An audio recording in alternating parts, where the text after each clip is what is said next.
Okay, all right, let's get started. I'd like to welcome you to the November 13th, 2018 meeting of the Lexington County District 1 Board of Trustees. We're so glad that you chose to be with us tonight. And so, Board, if I could have a motion to adjourn executive session and begin in the open session. So moved. Okay, thank you, Dr. Pitts. Do I have a second? Second. Thank you, Mr. Anderson. And we'll take a vote. All in favor? Aye. And the motion carries. I would like to call to order the general session. I want to notify you that we are in compliance with the South Carolina Freedom of Information Act. The district is in compliance with the South Carolina Freedom of Information Act by notifying the media of the date, time, and place of this meeting. I do want to notify you that we tape this meeting for the accuracy in preparing our minutes. At this time, I'd like to go to Ms. Anne Marie Green, who will deliver our invocation. Please bow your heads with me. Dear Heavenly Father, as we enter this season of Thanksgiving, we count our blessings. Our district is so blessed with the leaders, community members, staff, parents who are invested in the future of our children. Fill our hearts with gratitude as we serve and work together. I want to thank you right now, especially for the board members, Debbie Knight, Brad Pitts, and Sandra Backman, and the service and time that they have devoted to this district. I pray that you will be with them as they move forward in their endeavors and continue to bless us as a district. Amen. Thank you, Ms. Green. At this time, it's an exciting evening. We will be swearing in our newly elected board members. So, as you know, on November 6th, 3 new members were elected to serve on this board, and they were certified by the Lexington County Elections Commission on Friday, November the 9th, and will be officially take office this Friday, November 16th.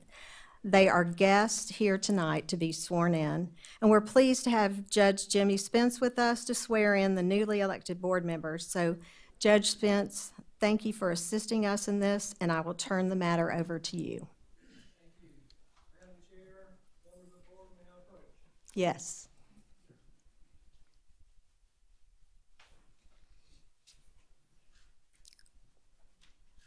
Okay, here we are. New bond passed, new schools, new challenges, new sports programs. Sound familiar? Right? We've been through it before, and y'all are the people out here and up here that are going to ensure that Lexington County School District 1 goes through it well again. This is a very exciting time. It's going to be a challenging time, a trying time. And we're all very, very grateful for all the board members who have served and all the new folks, because y'all are like the old Raymond Kaufman Lexington State Bank, the I'll Do It Club. Saw a challenge and you stepped up to it. So we're very proud and excited for you. So if I can ask Ms. Garris, her family, who's coming in for the swearing in, Mr. Guyton and Mr. Oswald, y'all come forward.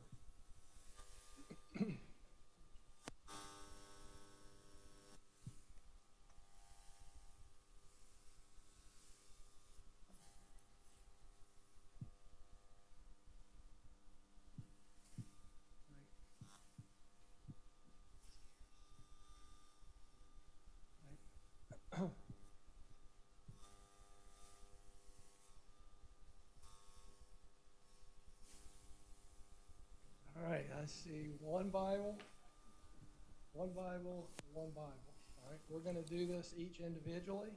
So let's get this group together first. I'm going to say the oath to you, and then you repeat it. So who's going to hold the Bible for us? Left hand on it, right hand raised. I do solemnly swear or affirm. I do solemnly swear or affirm. That I am duly qualified. That I am duly qualified. According to the Constitution of this state. According to the Constitution of this state. To exercise the duties of the office. To exercise the duties of this office. To which I have been elected. To which I have been elected. and that I will, to to the best of my ability, the best of my ability, discharge the duties thereof, discharge the duties thereof, and preserve and protect and defend and preserve, protect, and defend the Constitution of this state and of the United States. the Constitution of this state and the United States. So help me God. So help me God. Congratulations. Stay here.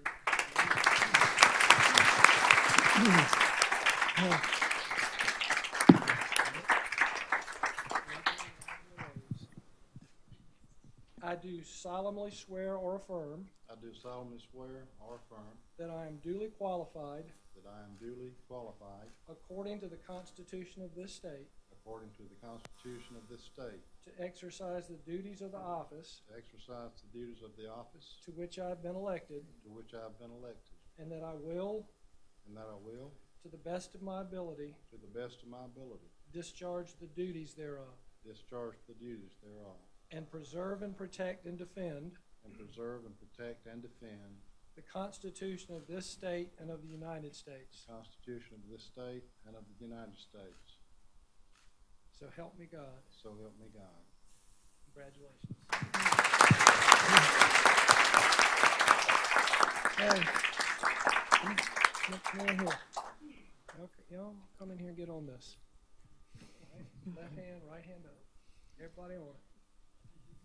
I do solemnly swear or affirm I do solemnly swear or affirm that I am duly qualified, that I am duly qualified, according to the Constitution of this state, according to the Constitution of this state, to exercise the duties of the office to exercise the duties of the office to which I have been elected, to which I have been elected, and that I will, and that I will, to the best of my ability, to the best of my ability, discharge the duties thereof, discharge the duties thereof, and preserve and protect and defend and preserve and protect and defend the Constitution of this state and of the United States. the Constitution of this state and of the United States. So help me God. So help me God. Congratulations. Y'all please congratulate. Stand. Please stand. Thank you.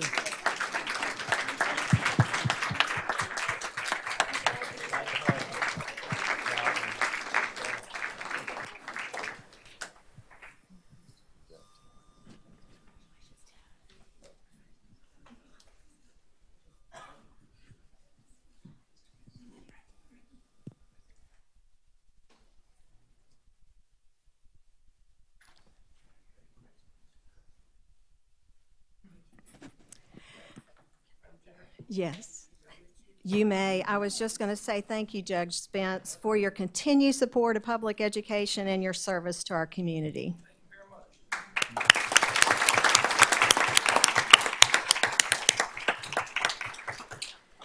So, Board, do I hear a motion to approve the agenda? So moved. Thank you, Dr. Pitts. Do I have a second? Second. Thank you, Dr. Powers. Any discussion? We'll take a vote. All in favor? Aye. And the motion carries. Board, our next item is the approval of the minutes of the October 2nd and October 16th board meetings, and those were in your packet. Are there any additions or corrections to the minutes of either of those meetings? Hearing none, the minutes will be accepted as received. The next items are reports and action items from executive session. Do I hear a motion to approve 6 certified recommendations for the 2018-2019 school year? Madam Chair, I move that we accept the 6 certified recommendations for the 2018-2019 school year. Thank you, Ms. Smith. Do I have a second? Second. Thank you, Ms. Green. Any discussion? We'll take a vote. All in favor? Aye. Any opposed? And the motion carries. Do I hear a motion to approve 1 administrative recommendation for the 2018-2019 school year? Madam Chair, I move that we accept the 1 administrative position for the 2018-2019 school year. Okay, thank you, Ms. Smith. Do I have a second? Second. Thank you, Dr. Pitts. Any discussion? We'll take a vote. All in favor? Aye. Any opposed? And the motion carries. Our next item is an architectural selection contractual matter. Do I hear a motion regarding a contractual matter? Madam Chair, I move that the board approve the recommendation of the administration to award an architectural services contract for the use of existing prototype plans for 3 new elementary schools and 2 new middle schools to the following firm: Jumper Carter Cease Architects, 412 Meeting Street, West Columbia, South Carolina, 29169. Thank you, Mr. Anderson. Do I have a second? Second. Okay, thank you, Dr. Pitts. Is there any discussion? Ms. Salters, so talk us through about using the prototypical plans and the benefits for us as a district versus, going back to the drawing board and starting from zero on drawing up school plans. Sure. Thank you, Dr. Pitts, or excuse me, Dr. Powers. Using the prototype plan that you guys have commissioned over the last few building programs that we've used saves time in development. Usually a design process for an elementary or middle school can take upwards of a year. Obviously, these schools are in much need right now, and so we want to try to go ahead and get that process of construction started.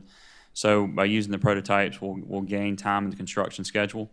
And then also by already having that architectural design done, we also save on architectural fees related to those plans. That's a savings to the taxpayer. Can you share with us which schools we've already used to build those prototypical plans? Yes, so the elementary school, Rocky Creek Elementary, Meadow Glen Elementary, and then Deerfield Elementary. And then the middle school is the new middle school, Beechwood Middle, that we've recently named, would be the prototypical design for that new middle school design. Mr. Salters, can you speak about the cost savings by using the prototypes in our schools? Yes, ma'am. It comes really in 2 ways. One is in the architectural design fee savings, but then also by going to the market really almost a year ahead of where we would have if we had to wait and do a full design. It should realize the savings as well on that end because construction costs continue to go up in our current market, and so by going out a year ahead of that schedule, we anticipate a good bit of savings on the cost as well. Okay, thank you. And as a prototype, that doesn't necessarily mean that these schools will be duplicates. It's more of a template. I mean, the bones of the schools are the same. Is that right? Yes, ma'am. That's a really good way to describe it. It's a template, a footprint, and you can move walls here or there within the school, but you're not starting from the ground up with the new design. Okay. Any other questions or comments, board? We'll take a vote. All in favor? Aye. Any opposed? The motion carries. Item 8.3, do I hear a motion regarding the superintendent's 2017-2018 performance review? Madam Chairperson, I move that you be authorized to execute an amendment to the superintendent's employment agreement, which amendment would, number 1, extend Dr. Little's contract term for an additional 3 years until June 30th, 2024. Number 2, provide for an annual retention bonus of $12,000 per year beginning with fiscal year 2020 and concluding with fiscal year 2024, and awarded only if the superintendent remains in his current position and performs satisfactorily until the conclusion of the said contract term, i.e. June 30th, 2024. Number 3, increase by 2% the yearly annuity contribution by the school system conditioned upon a satisfactory performance evaluation as determined in good faith by the board. Number 4, provide an annual salary of $209,482 in 2018-19, which represents a 2.5% increase over his 2017-18 compensation and is the same percentage increase provided to other district administrators for 2018-19. And number 5, increase by 6 months the amount of severance offered should a supermajority of the board at any point decide to unilaterally terminate the employment of the superintendent. I so move. Okay. Thank you, Dr. Powers. Do I have a second? Second. Thank you, Dr. Pitts. Any discussion, board? I would just like to say thank you to Dr. Little. We have been so blessed to have your presence here in our district. When Dr. Woodward retired, we knew we had a lot of positive issues, but issues. We're a high-growth district. People are moving in, about 500 students a year. We need buildings. We need to keep up with our programs. We constantly are looking for safety and security solutions. And you, just this past year, just some of the leadership by introducing Project Hope, by increasing our safety and security, bringing on mental wellness counselors. For me, that's just a really big one, because I think we just really need to meet the whole student. I think also the fact that you're just a teacher's superintendent. I mean, the teachers, everywhere we go, the teachers just tell us how much they enjoy working with you, that you get what's going on in their classroom. And to me, that's an A+. And then I think another thing that I've been so pleased with, we have had, just through natural attrition, mostly retirement, our principals, we've had a lot of turnover in our principals just because I don't know why they want to retire, but for some reason they all want to retire. And you've come up with a leadership development program where you're looking internally and growing our own people to fill those jobs. And I think there's just a sense of comfort that people have a career path and that they want to stay in Lexington 1. So just for all of those reasons, and just anecdotally, the fact that you're a dad and that you drop kids off every day at our schools and you literally walk and talk what our parents are walking and talking, I think that just means a lot. And we just appreciate you and Julie and your family for the sacrifices you've made for Lexington 1. Greg, I'd also like to say that I remember when we hired you and you said, well, I'm going to see how everything goes, and then I'm just kind of going to tweak a few things. And I think about Advanced Ed came to visit, and we just got rave reviews on that. You redid the whole strategic plan. You have gone to our community, our stakeholders, and you have let them be a part of principal selection. And I love the way you engage everyone, from our leaders and our legislators, and you have really gotten up to speed really quickly for a short time. And we feel very, very lucky to have you in Lexington 1.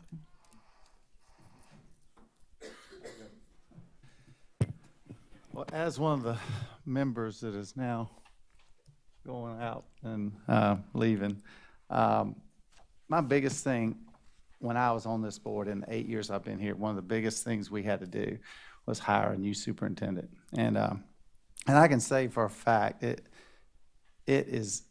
was a pleasure to see what you have done since we've hired you to this district. There's a lot of things that's been going on the last 3 years, and we've got so many positive things that are going.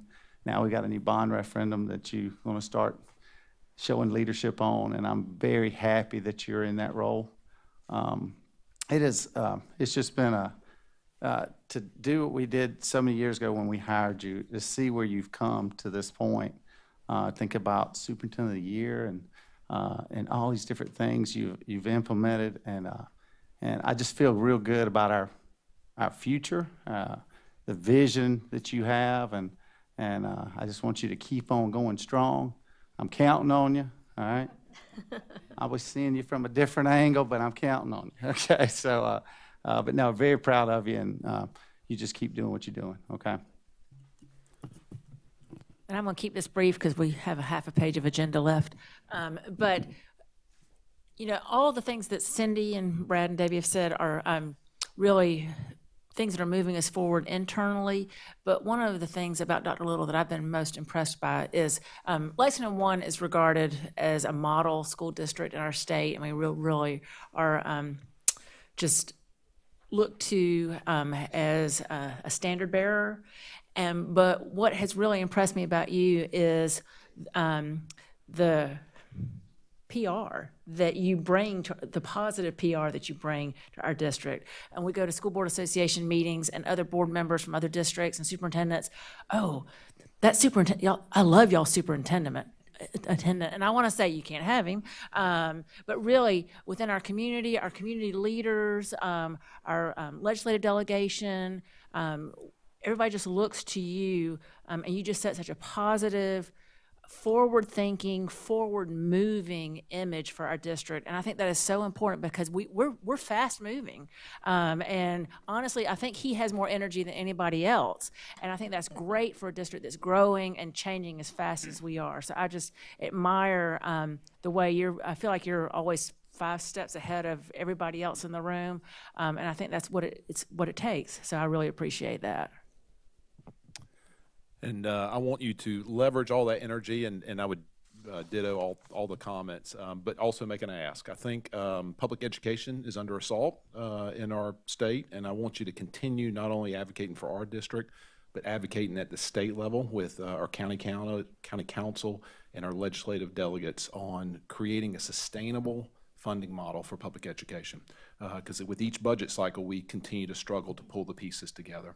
And we want to offer market pay for our employees, and we want to provide a top-notch education for our kids. So thank you for all you're doing, and look forward to future work. Go ahead. All right, I'll add in here that since I've been on the board, the thing that has really impressed me the most is the depth of your leadership, that you all the way down, and the quality of the candidates that we're bringing up now through our administration, our teachers, our staff. We're raising quality administrators and teachers and giving back to the community as you do. And like Cindy said, the fact that you're a parent, that you're dropping off kids at school, you're involved in those schools, I just don't think we could have done a better job in picking a better person. And I just thank you for all that you do. Last but not least, thank you, Dr. Little. I'm going to miss you. And Mike just pegged it pretty good. I'm glad you're a parent. You need to see and know, go through what everybody else is going through. You've done a great job. I'm so glad I got to work with you the last couple of years, and I wish you luck for the future of Lexington. And just keep on keeping it going. Do good things. Okay, we have a motion on the table, and we now need to vote. All in favor? Aye. Any opposed? And the motion carries. All right. Our next item is the Board of Trustees received legal advice during executive session concerning pending claims and other matters covered by attorney-client privilege. No action is required as a result of that legal advice. So at this time, I think we're going to have a special recognition. Okay, so I'd like to introduce some guests that are with us tonight. Maybe if you want to stand up, USC Board of Trustee Tommy Cofield, USC Palmetto College Susan Elkins, Chancellor, Chris Nesmith, Associate Provost, Summer Yarborough, Assistant to the Chancellor,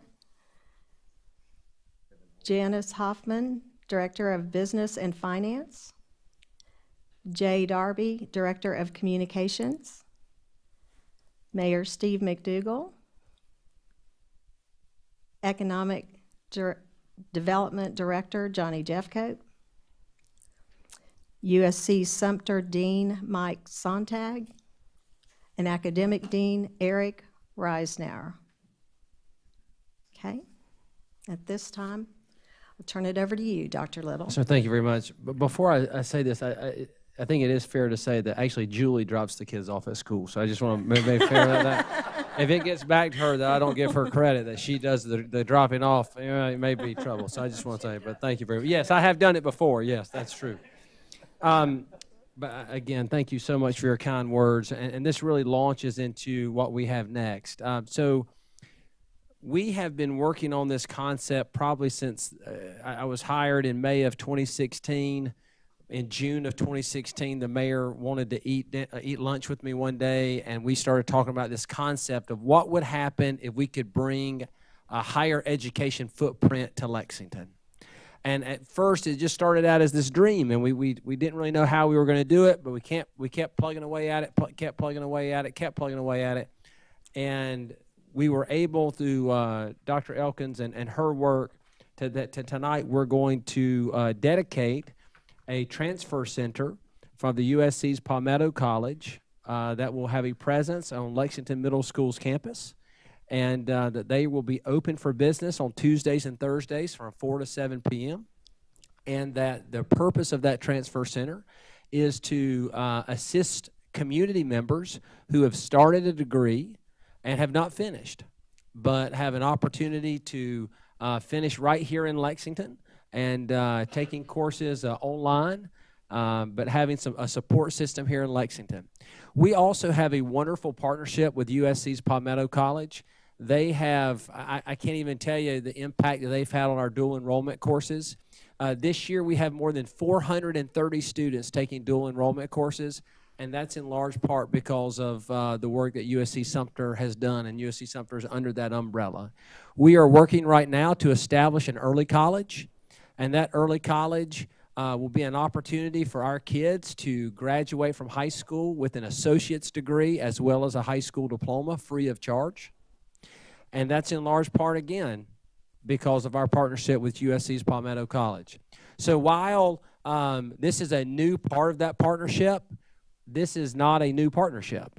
But this is the next step in this and the next iteration of this, and we are thrilled that we have these folks here. So tonight, we're going to do a ceremonial ribbon cutting, if you'll give us just a moment to do so. So I would like for the board, if you would join me out front just a second, and if we can get the ribbon and large scissors.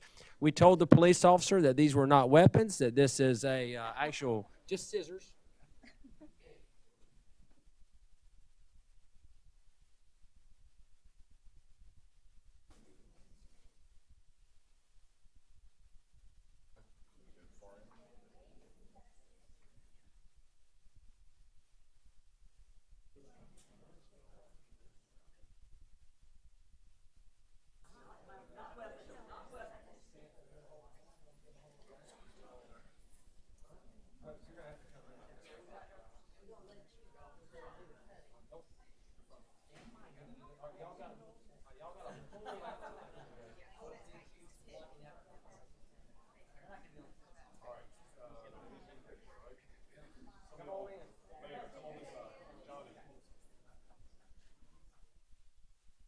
You'll notice that we tried to create a ribbon that has all the high school colors incorporated with that.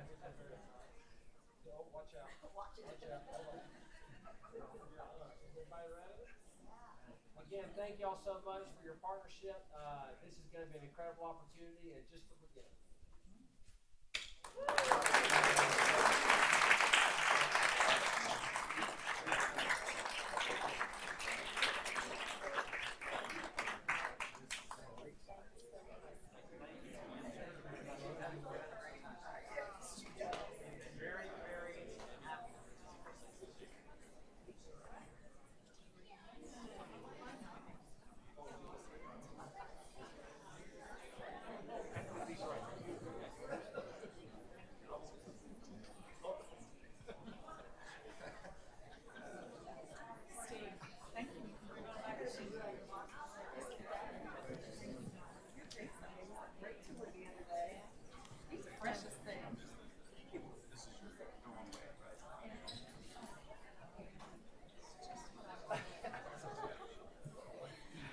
All right, thank you very, very much. It's great to be with you this evening, and let me say that after hearing all those accolades of Superintendent Little, I'm also in his cheerleading squad, so thank you very much, Superintendent Little, for all that you've done.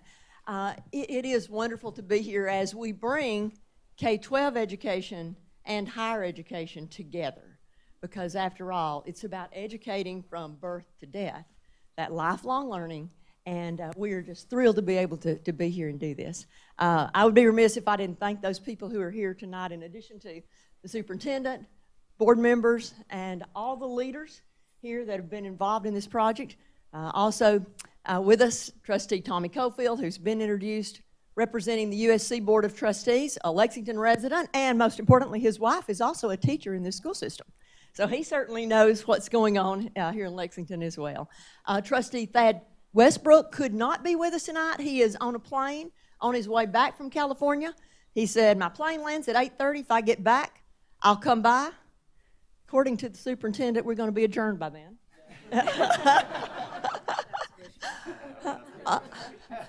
But to Mayor McDougall and to Johnny Jeffcoat, you two have been with us with Palmetto College since day one. I think it was a call from Mayor McDougall that said, would you come over to Lexington and talk to us a little bit about how we could work together and help extend Palmetto College into Lexington County. So Mayor McDougall, thank you for all that you've done, along with Johnny Jeffcoat. Economic Development, Director of Economic Development. And I know everybody in this audience realizes that education is economic development. So it's all about educating for the workforce, regardless of what level. First, we're getting people out of high school, then we're giving them other opportunities, whether it be the associate degree, the bachelor's degree, or beyond. So thanks to both of you as community leaders, along with, I'm sure, many others that are not with us tonight, for everything that you've done. Now, I need to say just a little bit more about dual credit and early college, because, you know, we've talked first about getting a bachelor's degree on the back end. Maybe somebody needs to finish what they started years ago. But the other opportunity that we are thrilled to provide is helping people get a head start on college. And whether it be one course, whether it be one semester, 1 year, or a full associate's degree with 2 years of early college, think about how much money that saves families and students. You know, if you've got a year under your belt, that's 1 year you've saved. If you've got half of it finished, you've just cut the price of college in half. So we are thrilled that USC Sumter, Dean Sontag, Dean Reisenhower stepped up to the plate and have done everything that they could do to help increase our dual credit offerings. And now we're looking forward to the next exciting thing being early college. And then I guess the last thing that I'll say is, of course, we're here tonight to cut this ribbon on actually a physical presence in the middle school. That's something that these two started 3 or 4 years ago when we began these conversations. And then again, Superintendent Little, the school system, stepped up and said, we have some space in the middle school. Let's see if we can't make this happen. So we do have our space available. We open tonight, and we'll be open on Tuesdays and Thursday nights from 4 to 7. Again, trying to do everything that we can do to help people have more educational opportunities, whether that be starting college early or finishing something you started years ago.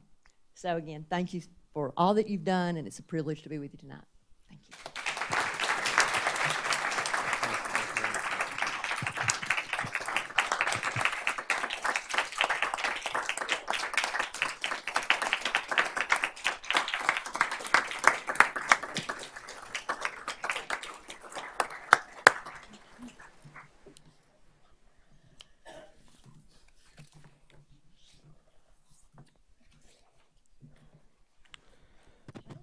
Madam Chair, I would like to take a point of privilege before we begin the honors and achievements. Sure. It seems fitting that tonight we begin tonight's honors and achievements by recognizing Sandra Bachman, Debbie Knight, and Dr. Bradley Pitts.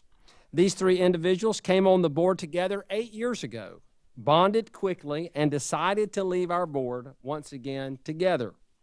Truly servant-hearted leaders, all three always put children first. In everything they did, whether advocating for students and staff, lobbying representatives for legislation focused on public education, or personally supporting school district and school events, programs, and projects, they exuded kindness, compassion, and professionalism. They gave freely of their time and talents with absolutely no expectation of financial reward or individual fame, perhaps the occasional baked potato. I just ad-libbed that. That wasn't actually on the sheet. They listened to parents, they cheered on students, they read to kindergartners, they supported teachers, and they championed public education.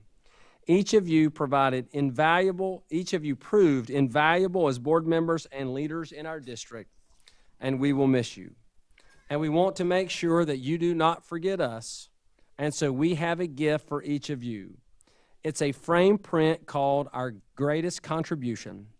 Let it remind you of us as we remember each of you and your greatest contributions. If the three of you don't mind, if y'all would come down front, please.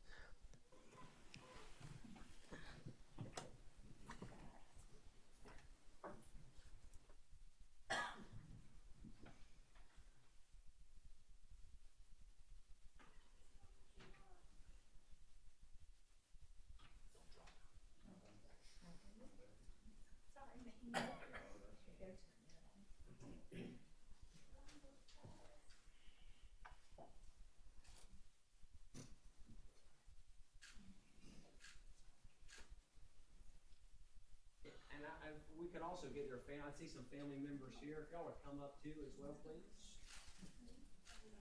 Oh, I guess maybe I should smile and look at them.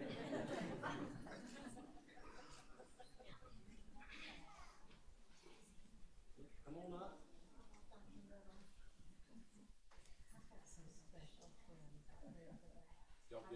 If y'all have some special friends, they also y'all would come up for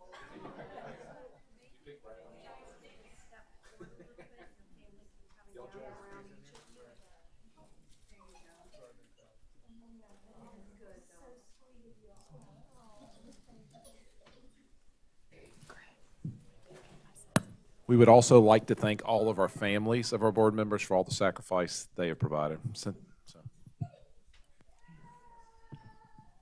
I just want to say I've had the good fortune to serve on the board for the past 8 years with these three individuals. I only knew Debbie before. I did not know Brad and Sandra. And I count them as friends. And I tell you what, this district has been so blessed to have these servant leaders representing your children and looking out for your children. We are just so blessed to have had them. So we just wish them the best, and we're going to miss them. But they all retired, and I think they've got money saved, and they're going on a cruise or doing something. The third Tuesday, they're going to be taking off every afternoon to go do something other than come up here. So have fun, and we'll miss you guys.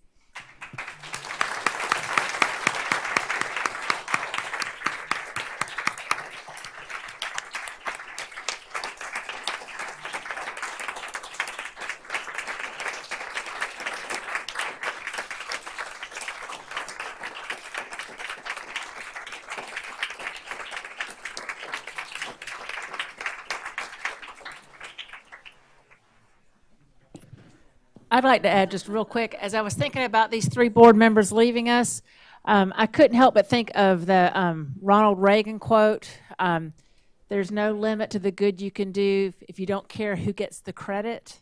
And that is so true of these board members. Serving on our board is an honor and a privilege, but it's also a real selfless act of public service. And so I really appreciate the contributions that they've made to my children through their leadership and to this community. I mean, this district has undergone tremendous change just in the 8 years that they've been on the board. And their vision and leadership and selfless service really are a credit to them and to their families. And I thank you very much.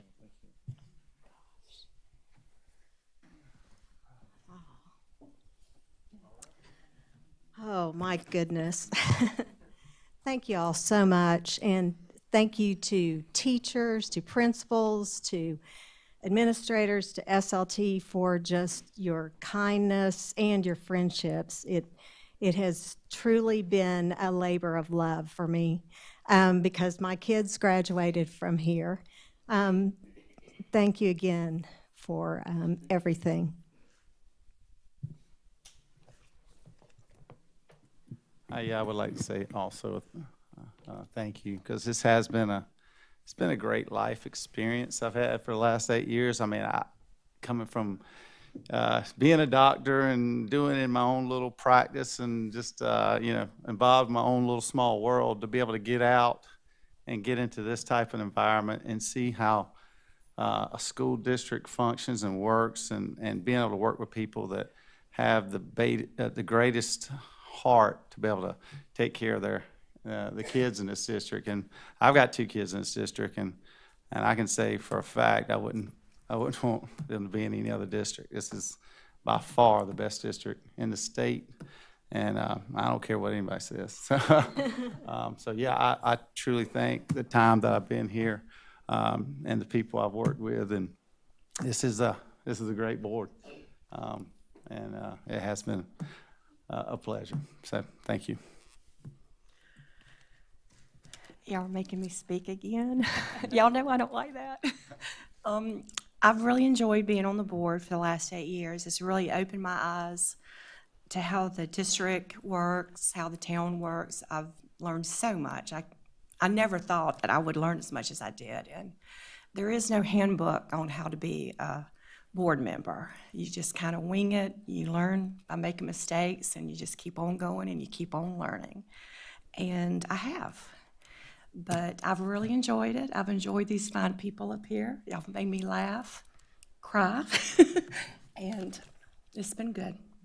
I wish you all the best. Thanks. Okay, well, Dr. Little, you know, we are at our favorite time of the whole evening. So if you will step down here, we're going to recognize some of our award winners. Honorees, when we call your names, come and stand with Dr. Little, and we celebrate successes of many kinds during the honors and achievement portions of our monthly board meeting. We recognize students who have won first, second, or third place national level awards and first place state level awards, the significant achievements of our employees, and the partnerships with our business partners and community organizations. Tonight's honorees include a state swimming champion, multiple grant winners, a number of artists, and the 2019 National Principal of the Year. We feature all of our honorees in a newsletter called Proof Positive, and if you didn't get one, you can pick up one on your way out. It looks like this. Proof Positive makes a great keepsake for our honorees and for their families, and you're welcome to take an extra copy home with you for any family members who could not be here tonight. Audience, you need to know that we will recognize our honorees in a different order than what you see in Proof Positive, and if you try to follow along in the newsletter, you may need to skip back and forth from page to page. And finally, we ask that you please stay until we finish recognizing all of tonight's award recipients, as each award winner deserves our undivided attention. In order to accommodate our youngest honorees and their families, once we finish with the awards portion of the meeting, we will give you an opportunity to slip out before we resume the rest of our meeting. So we're going to begin tonight with a group of athletes who gave Lexington High its 13th, yes, that's what I said, 13th state golf title. Please come to the front of the room when I call your name. Members of the state champion Lady Wildcats golf team include Lexington High's Emily Byers, Bella Bernagozzi, come on down, Isabella Rawl, Carly Vardis, Pleasant Hill Middle's Emily Barnett, Ellie Hardwick, and Molly Hardwick from the South Carolina Association of Independent Homeschools. For the third straight season and the 13th time in 15 years, LHS won the state golf title on October 23rd. These players won by an incredible 27 strokes as a team of 8th graders, freshmen, and sophomores. Isabella had the best individual performance with a 2 under par, 144, with Carly close on her heels with a second place of 148. Molly tied for 4th place overall with 150. We do not see this streak of victories ending anytime soon with this talented young group leading the way. Congratulations.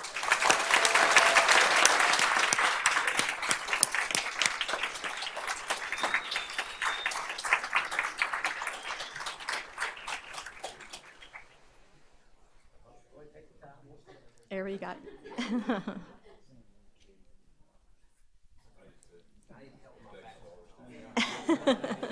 Are you trying to get lessons, Dr. Little? Okay. We recognize another state champion tonight, Lexington High's J.J. Hardy.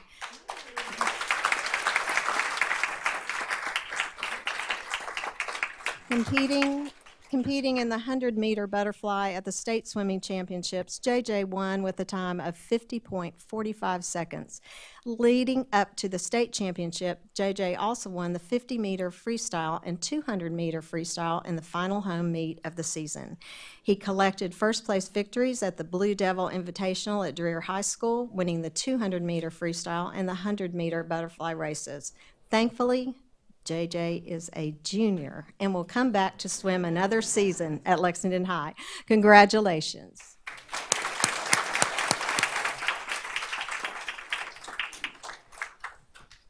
Our next honorees are also from Lexington High, and they put their name up in lights last month. Let us bring up the members of Wildcat TV who won Best in Show and a $500 cash prize at the Columbia Jewish Film Festival competition.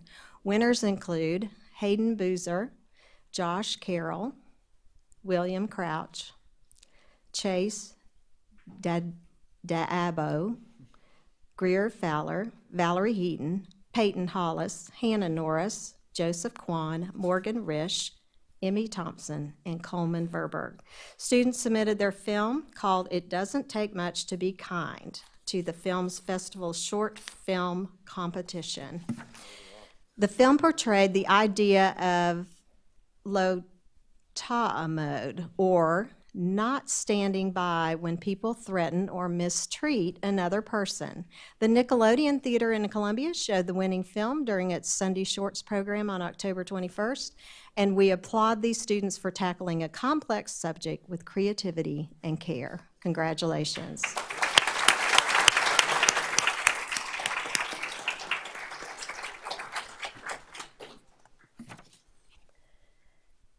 So we recognize students each fall who displayed their talents at the State Fair. Let us first bring up our first place art winners, including Gilbert Middle's Desiree Kynard, Lexington Middle's Alana White, Midway Elementary's Marabella Henson, Pleasant Hill Elementary's Bryson Carlton, Carson Myers, and McKenna Myers,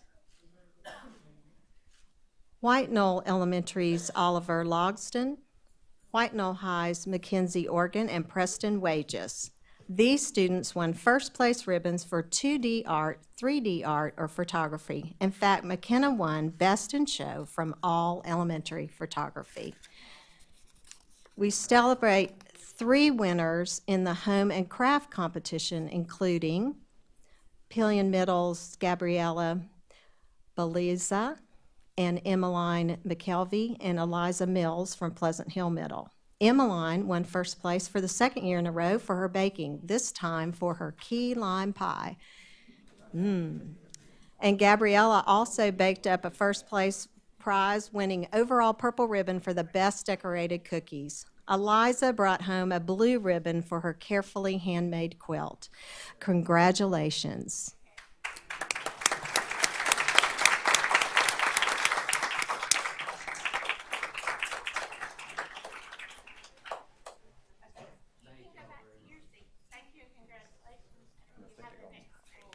Oh, okay. And you're going to do this group, and then we have one more group. Okay. Okay, everybody smile.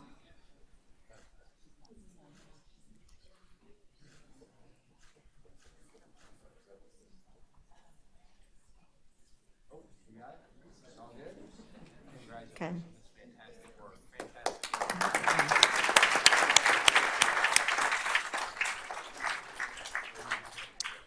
Our final fair winners won first place in the youth horse competitions, winning ribbons for demonstrating exceptional control of their horses as they competed in a series of steps in the arena. Winning students include Carolina Springs Middle Eliza Allison and Anna Miller. Come on up. Lexington High's Haley Williamson. Lexington Middle's Lizzie Sykes and Sarah Sykes. Pillion Middle's Annabelle Creech and Addison Park.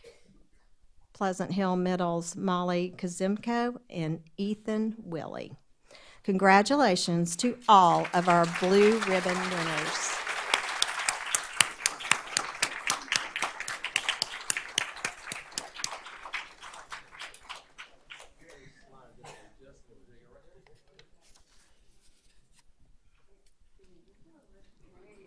There you go.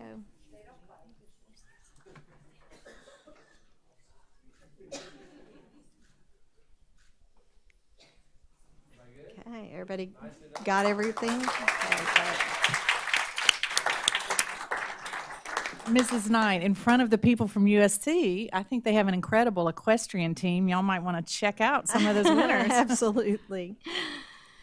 So we're going to begin our staff recognitions tonight at White Knoll Elementary. ESOL teacher Jennifer Gillespie recently received a Dollar General Literacy Foundation Youth Literacy Grant for $2,500.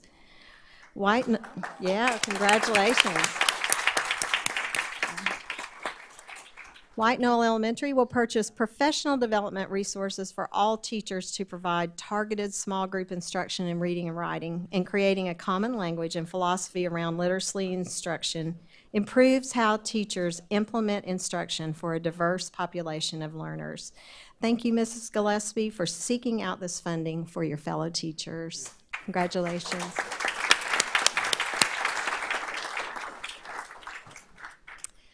Five schools received funding from the Mid-Carolina Electric Cooperative Bright Ideas Grant Program. Fall winners include Carolina Spring Middle's Jennifer Simmons. She coming? Okay. Yay, come on down. Forts Pond Elementary's Lizzie Syslaw. Meadow Glen Elementary's Shannon Fry. Saxagoth Elementary's Katie Hooker. And White Knoll Middle's Suzanne Brooks and Candace Lett. Educators receive up to $1,000 to support their bright ideas and energize their classrooms. Our teachers receive funding to purchase materials such as a desktop vacuum machine to make masks and props for upcoming theater productions, supplies to teach students how to silkscreen print, and software for innovative learning through coding. We cannot wait to see how these projects turn out. Congratulations.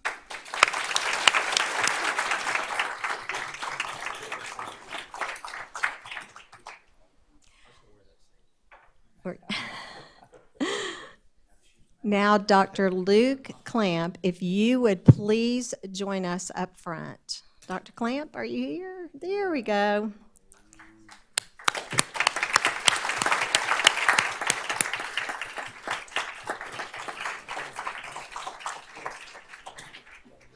River Bluff High welcomed educational and political leaders from across the state last month to a highly secret announcement ceremony.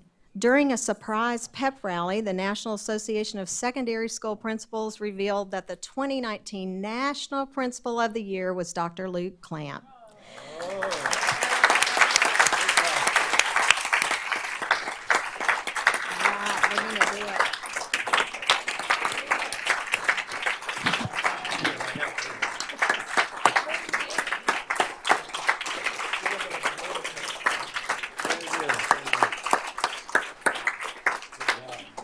And I really must add that Dr. Clamp was our second, come back here. We're still talking about you. The second Lexington County National Principal of the Year in a row, right? We had an assistant principal. Well, you got two things. Okay. So Lexington 5 over at Chapin High School. That's right. Last year's Dr. Kill Ross. Mm-hmm. This year's Dr. Luke Clamp. But Lexington 1 also has the sitting assistant principal of the year and the sitting principal of the year. Awesome.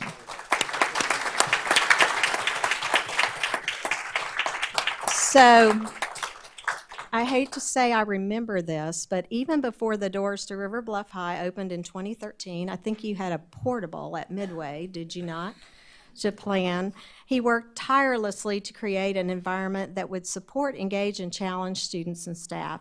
The school's flexible modular schedule with independent learning time allows students to make decisions and manage their own time in challenging, active, and meaningful ways.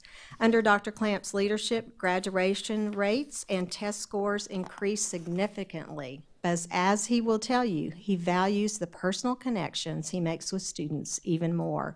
Dr. Clamp, we salute your leadership and caring approach to education, and we are so very proud of you.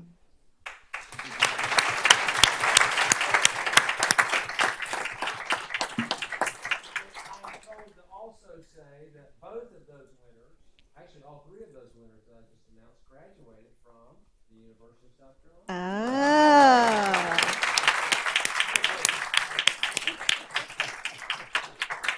So we're going to stay at River Bluff for our next award as we slide over to the science wing. Would science teacher Amy Price please come forward?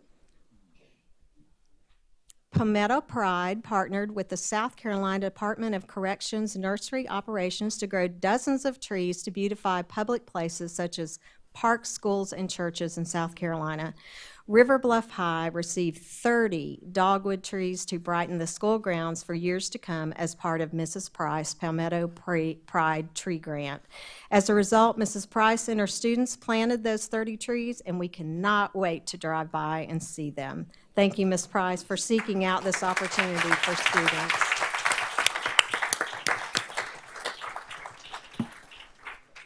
So we already told you about our state fair blue ribbon winning art students, but we can't forget the art teachers who helped shape their talents. So Pleasant Hill Elementary art teachers Anya Degtarova, Patricia Green received the South Carolina State Fair Student Art Education Teacher Award after their school won the most awards at the fair.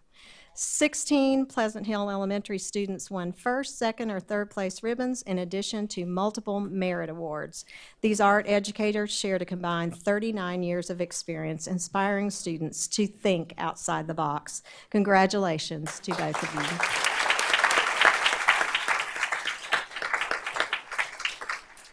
Students across South Carolina benefit from Red Bank Elementary teachers Patty Corley's knowledge. A physical education teacher, Ms. Corley, designed games and activities for young athletes, a Special Olympics program that introduces basic sports techniques to students ages 2 through 7.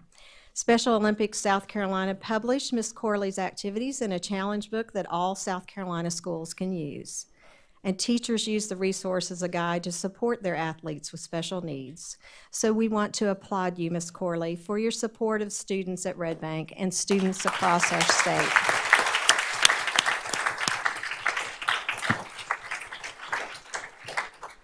Our final staff recognition takes us to Lexington High and White Knoll Middle Schools. Lexington High's Dwayne Houck and White Knoll Middle's Joe Albino recently received Walmart community grants that directly impact students. For the second year in a row, Coach Albino received a Walmart grant of $2,000 for the White Knoll Middle School athletics program. Coaches then use the funding to provide a healthy meal for athletes prior to every game.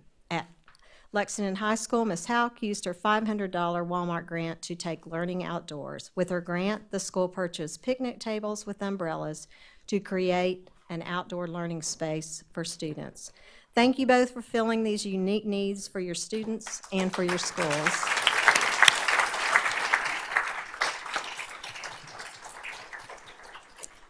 And next, we recognize the District Fiscal Services Office, represented by Chief Financial Officer John Butler, Dina Bishop, David Cobb, Donna Patton, and Deborah Seymour.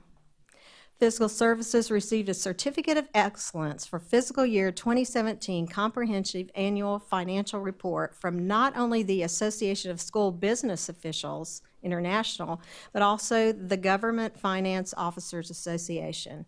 The highest form of recognition in the areas of accounting and financial reporting, these certificates of excellence signify that the district met or exceeded standards for financial reporting and accountability. In fact, Fiscal Services received the ASBO Award for the 24th consecutive year and the GFOA Award for the 23rd consecutive year. Thank you very much for your hard work.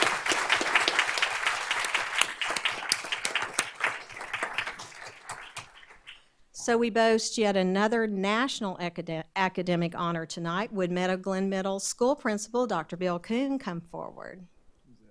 I see him outside. Come on down. Guests from Expeditionary Learning Education, otherwise known as EL, visited Meadow Glen Middle on October 4th, and after seeing evidence of student leadership, mastery of knowledge and skills, the EL leaders awarded Meadow Glen Middle School the first EL education credential in South Carolina. In fact, yes, let's clap. That's wonderful.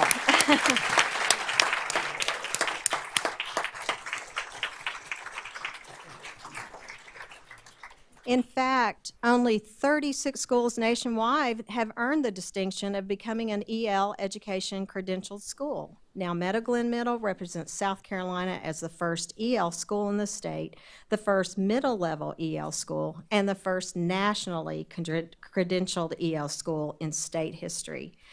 As you will see if you visit Meadow Glen Middle School, the EL education method defines achievement as mastery in 3 areas, all of which are powerfully associated with success in college and career: character, high-quality student work, and mastery of knowledge and skills. This approach challenges students to demonstrate a deeper understanding of subjects, apply and communicate what they learn, and present evidence of their growth. We congratulate Dr. Kuhn, his staff, and his students on this wonderful achievement.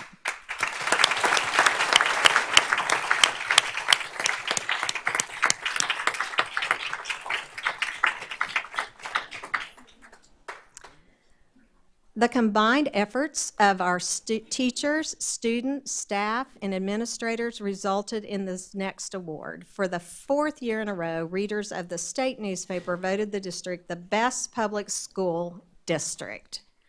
The state announced the winners on November 4th in a special supplement to the paper, one of the fastest growing school districts in the state, ranking 6th in total enrollment. We are proud of our excellent reputation. As educators, our students' academics, arts, and athletic accomplishments, as well as the accomplishments of our teachers and professional staff, fill us with pride. We already believe we have the best students and staff around. This achievement just solidifies our reputation as an excellent place to learn and grow.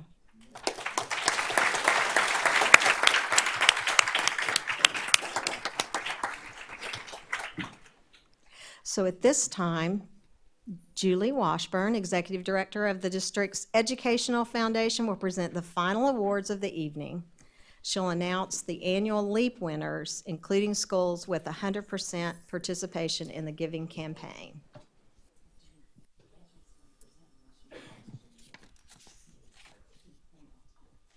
Thanks, y'all, for allowing me to be here tonight. I'm excited to announce awards. At the beginning of each school year, those of you who are not internal may not realize that the Lexington One Educational Foundation holds an annual campaign. The first 3 weeks of school, as the teachers and staff arrive, we ask them to consider donating. And this campaign is called LEAP. And LEAP provides really 2 sources of funds which are very important to Lexington School District 1. The LEAP emergency funds provide temporary help to families who may be in crisis. A great example is a family who lost their entire home to a fire. LEAP was able to step up and give them some temporary assistance. We also provide funds to the Lexington Education Assistance Fund, and that provides things that the district budget may not be able to fund. A wonderful example of that, if those of you who've been to a number of board meetings, over the past 2 years, the foundation has funded $59,500 worth of books for the elementary schools, which were that money was divided up between our 17 elementary schools. It supported literacy and also assisted the district in meeting some of the requirements for the state-mandated Read to Succeed initiative. So we're very excited. We also are very appreciative. It's a blessing to come into a district where the employees are so caring about what happens here that they give financially to make LEAP a reality each year. But our campaign, this past year, we have tallied the numbers, and for the education side, $31,435 was raised, and for the emergency assistance side, it was $118,912, which is a total of over $150,000 donated to LEAP. So it's a tremendous amount. If you multiply the fact that LEAP has existed for 15 years, that's more than $1.8 million that our staff, teachers, have given back to the students and to the educational effort. So it's very telling that our employees are caring individuals and why they come and why they continue to give. So we're very thankful on behalf of the board and all the volunteers who work with me. Thanks for those of you who may be in the room and have personally made a gift. When we look at the numbers, middle schools this past year raised over $28,000, high schools raised over $42,000, and elementary schools raised over $56,000. But when we give awards, we want to level the playing field. We don't want a small school to be penalized because they have fewer employees, and we don't want a large school to have the advantage because they have more employees who could give potentially. So what we do is we base our awards on the percentage of increased dollar amount raised in comparison to last year's campaign efforts. So I'm excited to be able to announce the winners this year, and we're going to start with our elementary schools. And since there are 17 elementary schools, we give 3 awards for this category, first, second, and third place, since they have a little more competition in the numbers. But our first place winner goes to New Providence Elementary School, led by Principal Robert Candillo. LEAP representatives are Kelly Watkins and Kelly Boylston, and they had almost a 26% increase in giving from last year and raised $2,900 for the campaign. So if they could come up and recognize underneath there. You're welcome. Congrats.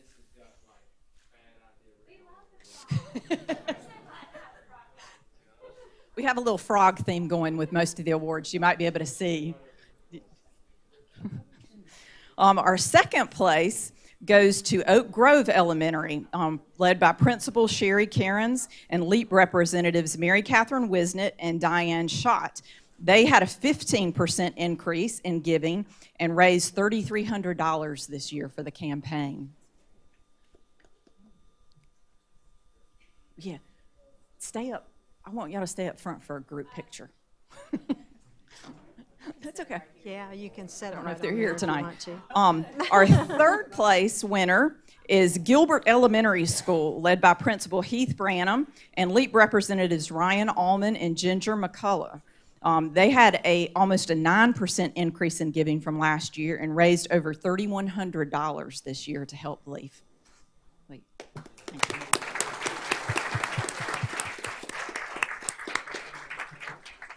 Okay, we're going to keep going. Our middle school winner this year was Pillion Middle School, led by Principal Kaliana Braley and LEAP representatives Corey Biedenbow and Lynn Martin. And they had almost a 6% increase and raised $4,100 this year to support LEAP efforts.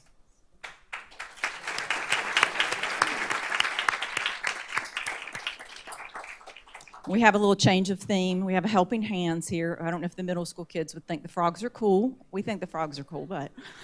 And our high school award, which actually is the banner, they get to display a banner. It's cool in high school to have a banner. So the high school award goes to Pillion High School, led by Principal Brian Hearn, and the LEAP representatives are Donna Smith and Effie Bailey. And they had almost a 28% increase in giving this year. And they raised close to $5,800 this year to help LEAP.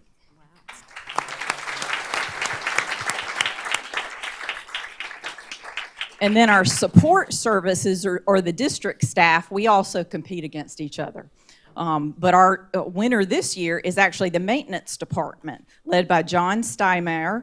And then LEAP representative is Donna Gaines. I'm not sure if Donna's here with us, but John's here to represent maintenance. And they had a 10% increase in giving and raised over $1,300.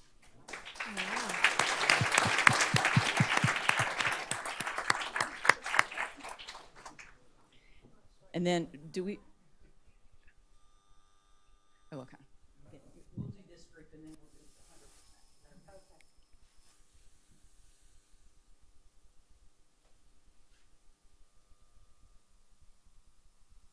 100%. Okay.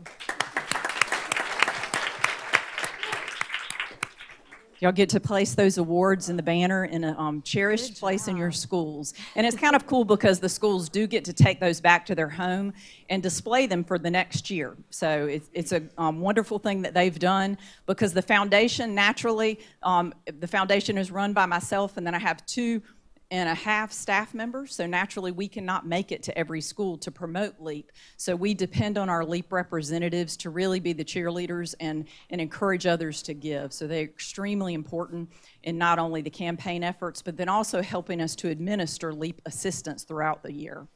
And we have 4 more awards. This year we were excited. We have 4 schools who have earned 100% participation. And that means every single permanent employee at that school gave to LEAP. We don't require any amount, but it's awesome that we have 4 schools this year. That number has increased in the last 2 years. So I want to recognize Gilbert Primary School, Principal William Moody, and LEAP representatives Clarice Mondial and Mandy Grigsby. I want to recognize Lake Murray Elementary School Principal Jennifer Stanley, and then LEAP representatives Christina Peters and Kim Nunnery, and this is their 2nd year in a row. Pillion High School Principal Brian Hearn has to come back up.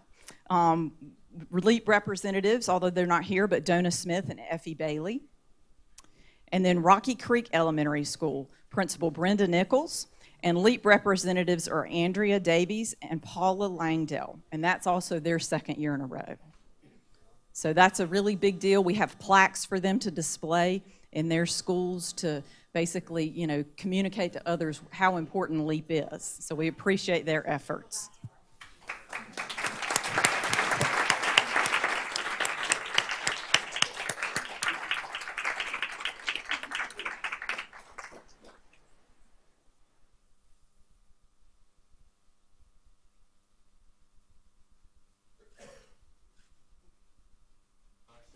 Wow. As you can see, Dr. Little, when we know this, our employees' generosity makes quite a difference. Well, thank you so much for taking the time to help us recognize the many honors and achievements of our students and staff and the many contributions of our local businesses and community. We love to share our good news with you. Honorees, when you leave the meeting, remember to head to your left into the lobby where a member of the communications office will help you find your certificate. And just as I promised, you are welcome to stay for the rest of our board meeting. However, if you need to leave, we will give you a quick and quiet moment to do that now.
Beat Bert Dooley's record of, what was it, a 15-minute meeting? I think it was 13. 13 minutes, yeah. Yeah, that's right. Okay, we're now at citizens' participation, and Ms. Hill, do we have any cards or any? No cards, okay. I will not read that part for us. And so we're at item 12.0, which are action items. And so I'm going to go to Dr. Talley, who is going to walk us through our academic calendar changes due to all of our missed days. All right, Dr. Talley. Thank you, Madam Chair and members of the board. Last month, I did bring to you a proposed calendar based on the weather, the school days we had missed because of Hurricane Michael. We did have built into that 2018-19 academic calendar 3 weather makeup days. And in your packet, I have provided with you the weather makeup days indicated in the calendar that we will use to make up 3 of the missed days.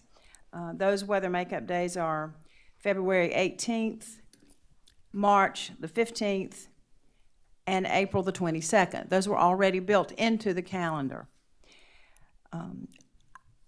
Last month, you agreed as a board to garner input from our stakeholders, so we tabled the passage of the amended academic calendar. So tonight, I'm showing you 2 other days that we've missed. We still have to capture a 4th weather makeup day that we missed due to Hurricane Michael. And if you'll recall, we had another hurricane in October. That was Hurricane Florence. And we did not have school on October the 11th. So now we need to capture those 2 days. So in this calendar, we are proposing that we make up the 4th day on June the 7th and the 5th day on June the 8th. And so I'm seeking your approval this evening for that proposed amended academic calendar. Okay, so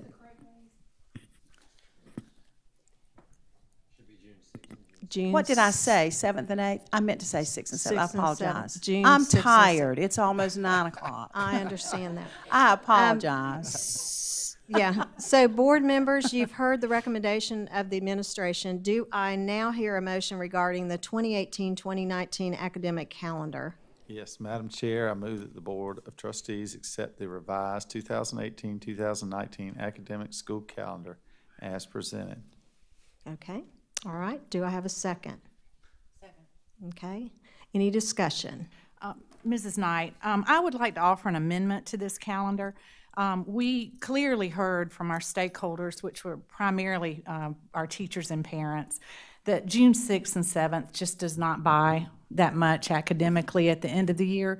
And the charge to the calendar committee and to Dr. Talley was to recommend days, but they do not have jurisdiction to forgive days. State law only gives that jurisdiction to the school board. And so I would like to make an amendment that we agree to waive June 6th and June 7th and forgive those 2 days based on a couple of things. Number one, and I truly believe it was the best decision at the time, when Governor McMaster asked that the highways be turned around, that our shelters be opened, that our school buses be at the mercy of the state in order to evacuate the coast. That was his decision statewide. That was not a decision made by this board. And so in order to be in compliance and to help our fellow low country members down in the lower part of the state, we wholeheartedly agreed with that decision. But that was not a decision made by this board. And as you know, that hurricane took a long time to get here.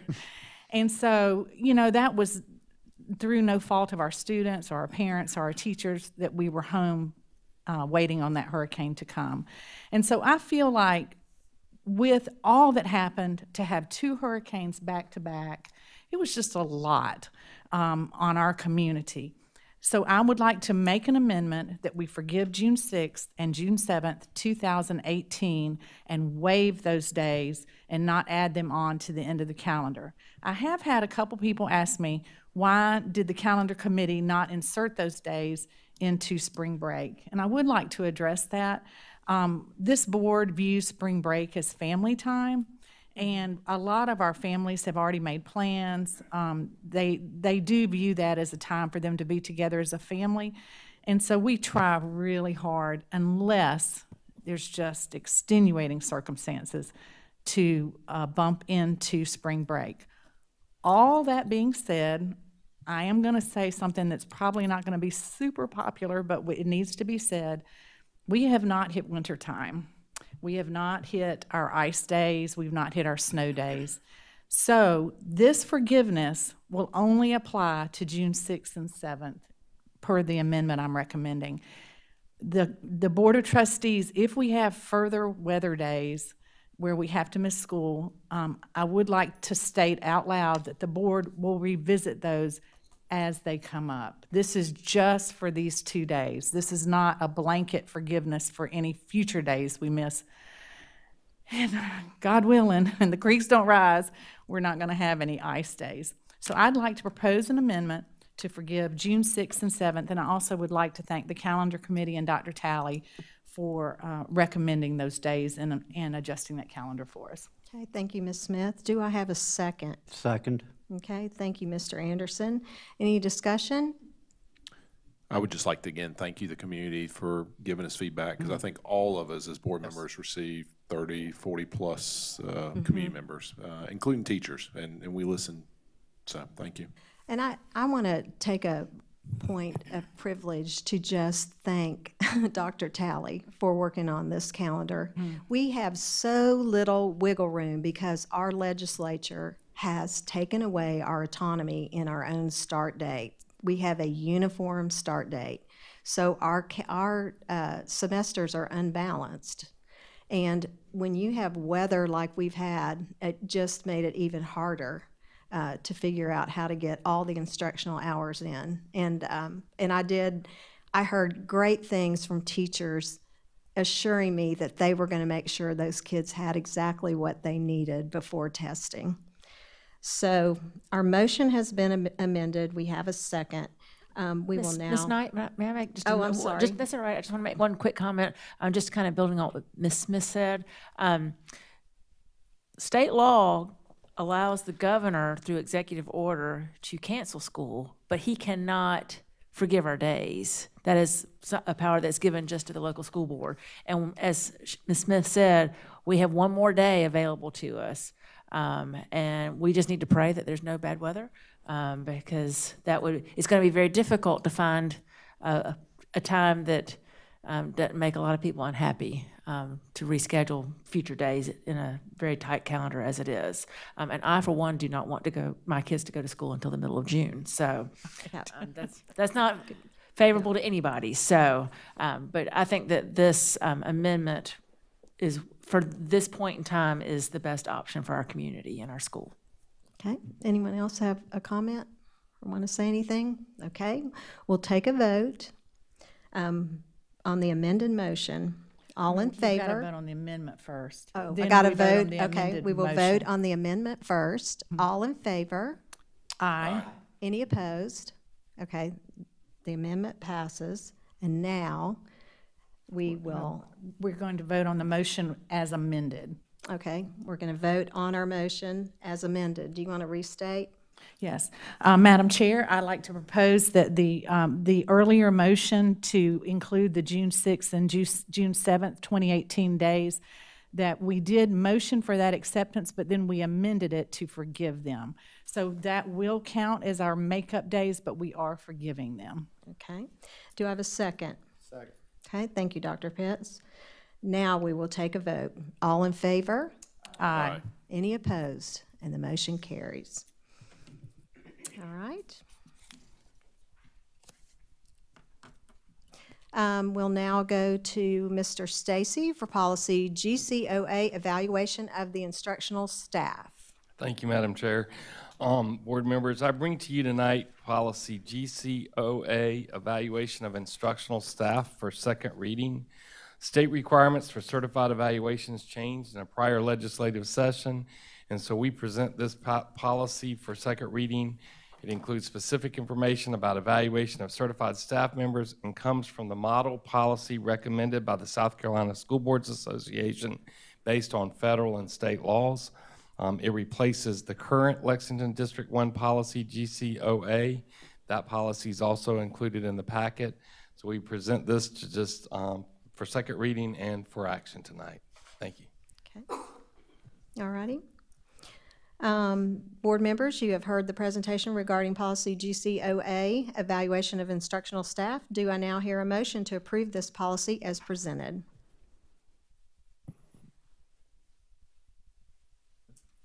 Anybody? A motion? Madam Chair, I make a motion that we accept policy GCOA, evaluation. Thank Does somebody have it? No. Okay. Madam Chair, I move that we accept the recommendation from Mr. Stacy in Human Resources for policy GCOA, evaluation of instructional staff, as presented. Okay. Thank you, Ms. Smith. Do I have a second? Second. Thank you, Dr. Pitts. Any discussion? Okay, we'll take a vote. All in favor? Aye. Any opposed? And the motion carries. Our next item, we will go to Ms. Hill for policy AC, non-discrimination / equal opportunity.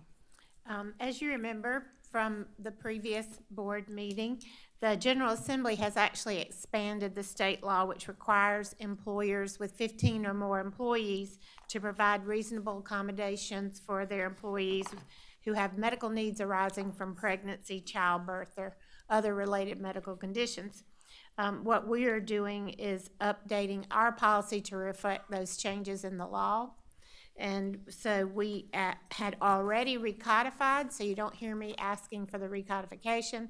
You just hear me asking for changes to the policy AC, non-discrimination, equal employment opportunity to reflect the expanded state law. Okay. Board members, you've heard the presentation regarding policy AC, non-discrimination, equal opportunity. Do I hear a motion at this time to approve this policy as presented? Madam Chair, I move that we accept the policy AC, non-discrimination, equal opportunity changes that are presented by Mary Beth Hill, our Chief Communications Officer, in order for us to be in compliance with the new laws. Thank you so much, Ms. Smith. Do I have a second? Okay, thank you, Mr. Anderson. Any discussion? We'll now take a vote. All in favor? Aye. Any opposed? And the motion carries. At this time, we'll go back to Dr. Talley for student travel requests. Thank you, Ms. Knight. Tonight, I'm bringing, for the board's approval, 5 student travel requests. I've reviewed each of them, and they are in compliance with board policy. Okay. All right.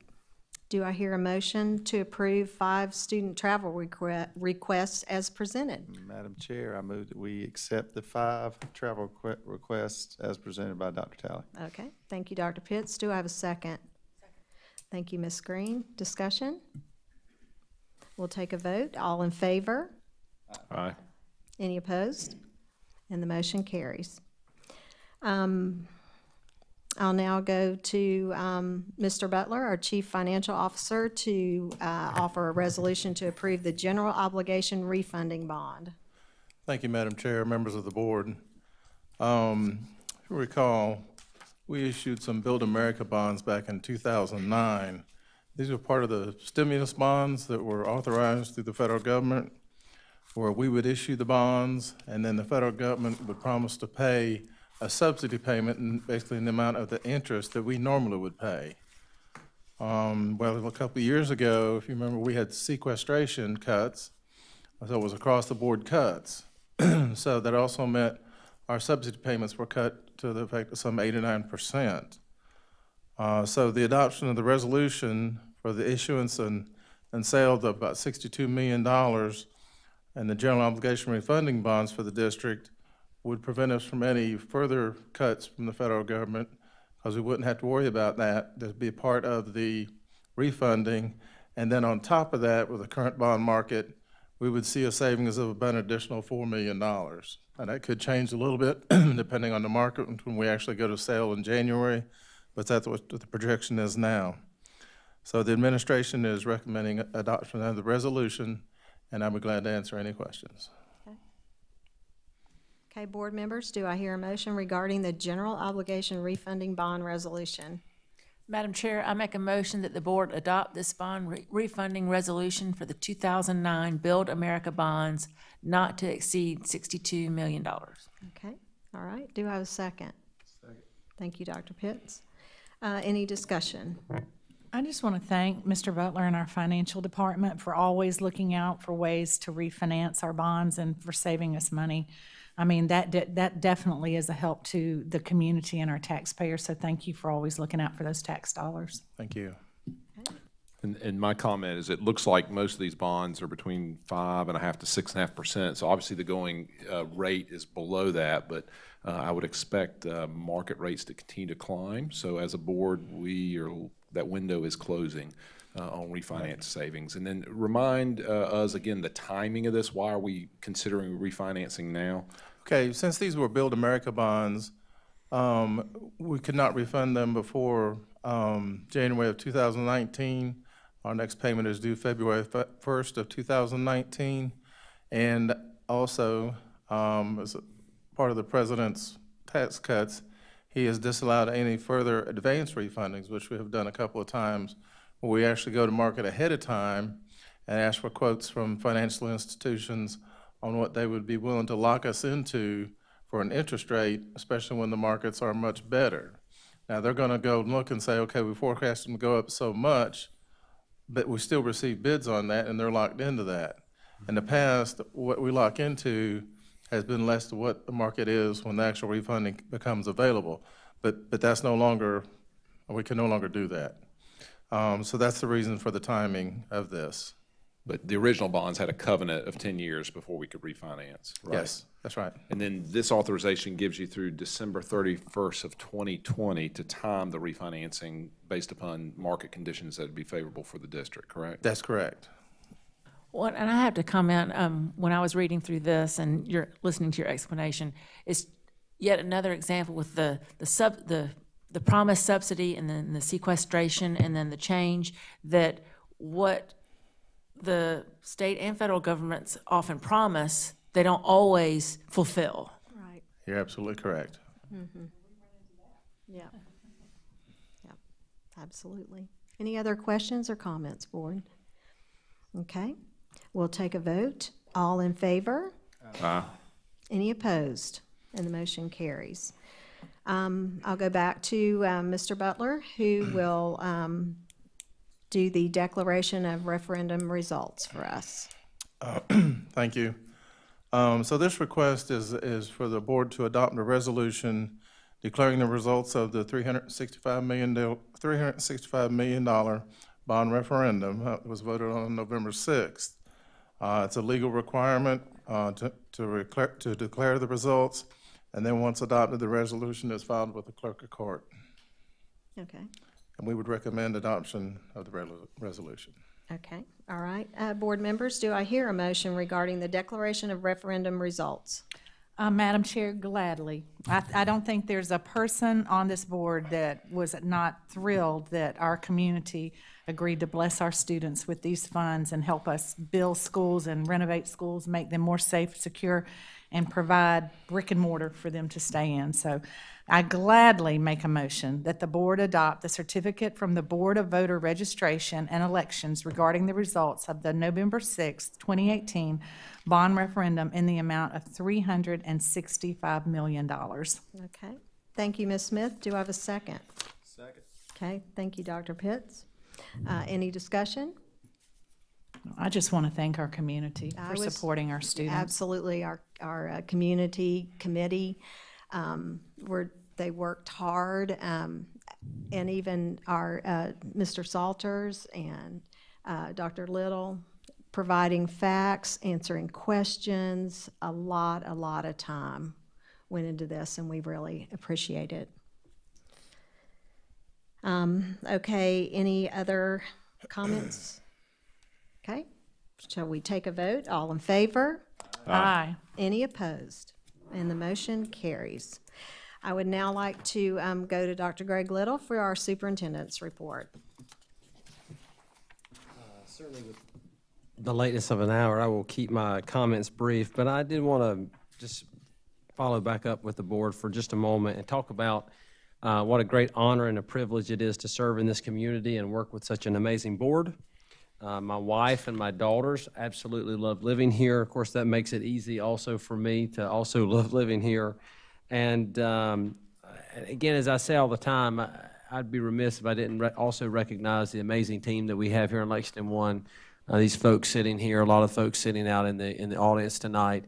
It doesn't happen without their hard work and their dedication, their effort, and a commitment and a drive to go above and beyond. And so I so much appreciate them as well. And also, I still see some of our new board members in the audience, Ms. Garris and Dr. Guyton, and I didn't see Mr. Oswald, but you know, I'm looking forward to working with the new board as well as we empower each child to design the future. So certainly an exciting time for Lexington 1 schools, and I look forward to what comes next. So speaking of exciting times, Mr. Butler is here to talk about our comprehensive annual financial report. And we have to go through our audit, I believe. And so, Mr. Butler. Thank you, Dr. Little. By law, we're required to have an annual audit conducted by an independent third-party CPA firm on our financials and compliances. So for this year's audit, the firm of Burkett, & Burkett CPAs conducted our audit. They do an excellent job. Remember, for the past 3 years, we had the firm of Green and Finney, who did the 3 years prior to this, and they also do an excellent job. But this year, the bid went back to Burkett CPAs.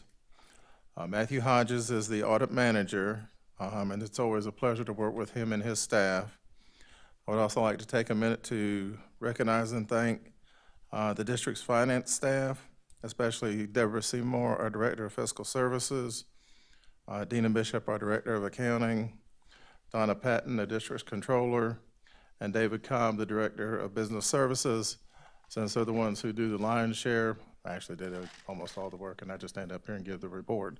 So at this point, I'd like to turn it over to Mr. Hodges.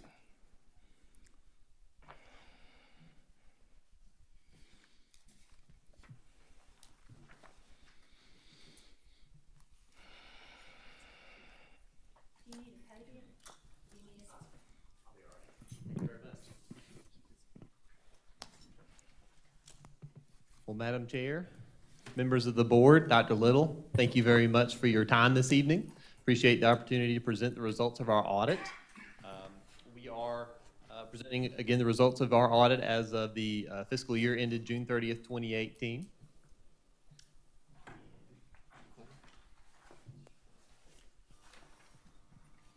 And I will provide just a brief introduction to our team, address our required audit communications, and provide a summary of both our audit and the financial statements. Okay. And our key points of contact for our team, our audit partner in the West Columbia office is Larry Montague. And again, I'm your audit manager, Matthew Hodges, overseeing the day-to-day performance of your audit. And of course, we want to extend our thanks and appreciation to the members of your fiscal services team and all of the employees of Lexington 1 for all of their assistance in performing the audit. This is, as the report indicates, a very comprehensive audit involving a number of areas of your district, and so we appreciate all the assistance we received. So for our required audit communications, there were no significant changes in your accounting policies during fiscal year 2018. We experienced no disagreements with management. There were no consultations with other independent accountants during the performance of the audit. No issues were discussed with our firm prior to our retention as your auditors. We encountered no significant difficulties in performing our audit, and again, we received full cooperation from your staff. So the major change that occurred during fiscal year 2018 was the district's implementation of GASB 75. This is the accounting and financial reporting standard for benefits other than pensions. And this is a similar standard to GASB 68, which the district implemented 3 years ago. GASB 68 required that the district report its share of an actuarially determined net pension liability. That pension liability is determined at the state level, and then based on the district's contributions to PEBA and South Carolina Retirement, you're required to record your share of the net pension liability. This standard does the same thing for net OPEB, or other post-employment benefit liabilities. You're required to look at how much the district contributed during the fiscal year, and based on those contributions, you record your share of that net OPEB liability on the district-wide financial statements. One important thing to note, this does not affect your fund financial statements. Your general fund and other funds are not affected in terms of recording a net OPEB liability or deferred inflows or outflows. It's on a district-wide level. All state and local governments are required to implement this standard in accordance with best practices and accounting principles. One more point on that slide, there was a required reduction in beginning net position for the district of $274.2 million in order to reflect that June 30th, 2017 amount of that net OPEB liability. And the ending net OPEB liability was $265 million. That compares to the district's pension liability, just to give you an idea, of $358 million.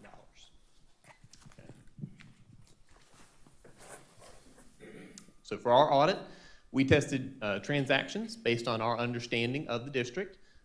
We use our professional judgment to determine sample sizes for testing the district's activities. And we designed our audit for reasonable but not absolute assurance. And as a result of our testing, we did not note any instances of non-compliance with district, state, or federal requirements. We have issued 3 clean opinions on your financial statements first, an unmodified opinion on the financial statements. Secondly, we did not note any deficiencies in internal controls for the district, and we did issue a clean opinion in regards to your compliance with your major federal award programs for fiscal year 2018. In terms of an overall look at the district's financial stability, you continue to be in excellent financial position.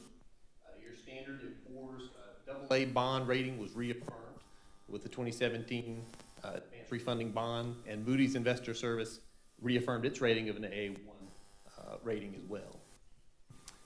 The district continued to follow its practice of assigning budget appropriations for the coming fiscal year, And as was mentioned earlier during the honors and achievements, the district did receive the ASBO award for the 24th consecutive year and the GFOA award for the 23rd consecutive year, which is certainly a high accomplishment to be commended.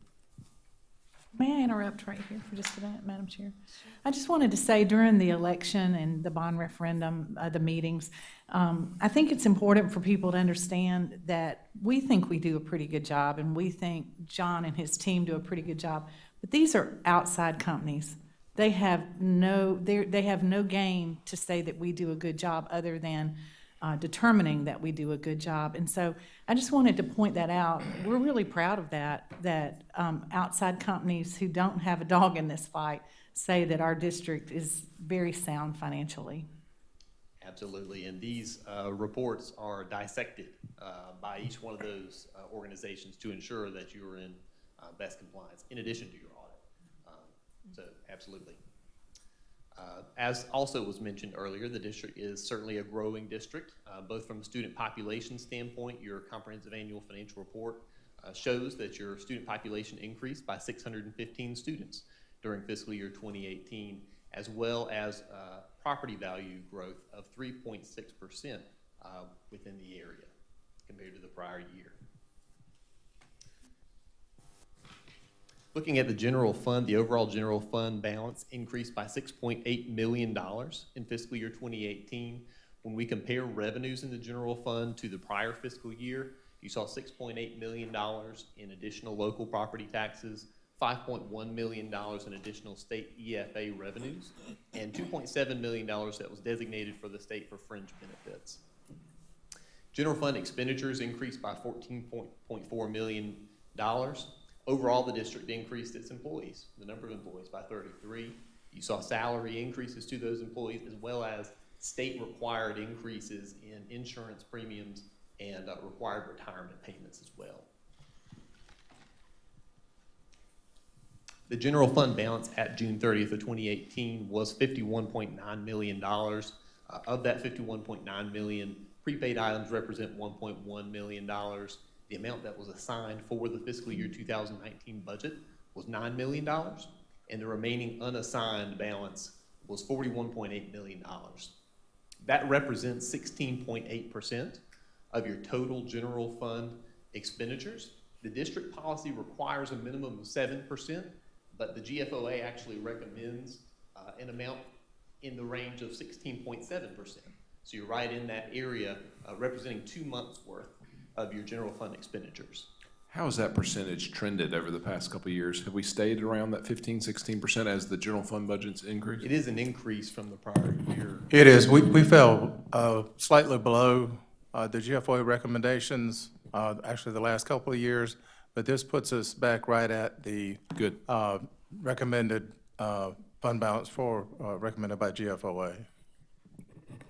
And that fund balance and its stability will serve us well in the bond market. Absolutely. One of the major things that the bond ratings agencies look at is our fund balance.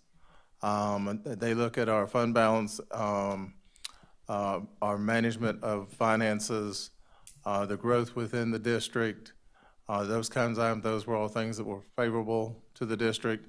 The one thing they do kind of warn about is if we saw a reduction in the fund balance. Now, if it's planned for and you have good reason for it, they'll take that into consideration. But if we were to drop in our bond ratings, and we're going to issue a bunch of bonds over the next few years, 365 million plus, then we would lose money on the interest we'd have to pay in those bonds. We'd lose millions of dollars in the long run. It's just like a savings account at your own home. So when you go to buy a house, the bank looks more favorably upon you if you're a good money manager and you have savings and they know that you're not going to be a liability. Is that correct? That's correct. Yeah, and you hate to think it, but you look at like Mexico Beach in Florida, they just had that horrible hurricane come through. Well, that God knows that's worst case scenario, but if something like that were to happen, we would at least be able to pay our employees and keep things going until everybody could get back up and running. So it's basically a savings account for a rainy day fund. That's correct. Just the last point on that slide is that your total governmental fund balances, including special revenue funds, debt service, and capital projects, were $136.5 million at June 30th, 2018. I know it's a little hard to see, but this is just a condensed statement of net position. Again, this reflects the government-wide activities of the district, showing $782 million in total assets. Your liabilities, again, that new line item on there, you can see $265 million for the net OPEB liability. Not sure what happened there, but I'll kind of read to you the rest. The net pension liability was $358 million again, so it's a lesser amount for the OPEB, but certainly not a small amount. The net position includes net investment in capital assets of $192 million, restricted net position of 8.3, and the unrestricted deficit, again, includes that net pension liability and the net OPEB liability. But just to reiterate, the net pension liability went up by $20 million. It did, and that is based on, again, your share of the state's overall deficit. Because it's funded at 60% of, or some, yeah. Compared to the assets compared to the liabilities. Okay. Your program revenues, you can see increase in charge for services, $5.6 million. The operating grants, $153 million. Overall property taxes, $142 million. Other state revenue in lieu of taxes, $51 million. So total revenues of $356 million. Instructional expenses were $185 million. Support services were $138, and you can see interest and other charges, $21 million. So overall total expenses, $345 million. Hey, Mr. Butler, the state revenue in lieu of taxes, do you get a feel from county leadership if there's going to be any change in that, or is there any development that's happening? We should be seeing some. There are a couple new developments that are going on.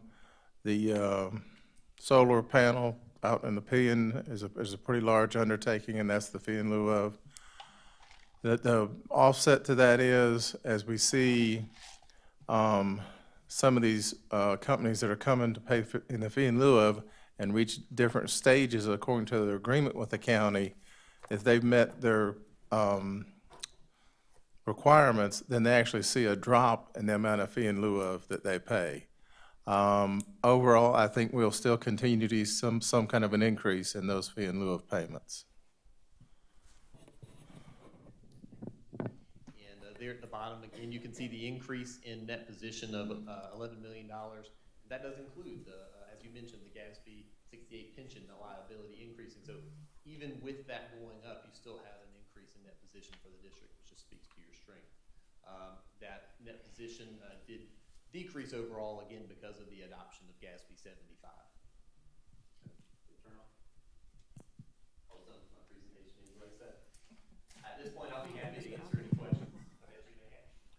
Thank you very much. I just want to thank you for your audit. Obviously, checking behind us as a district is important to us as a board. So thank you. Thank you very much. Thank you.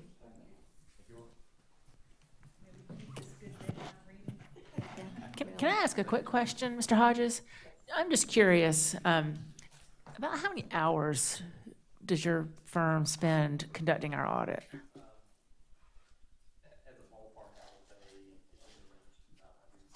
So the complexity is pretty high. 160 hours. For a first year audit, it's higher because we have a lot to get set up and making sure we understand the district's activities on the front end.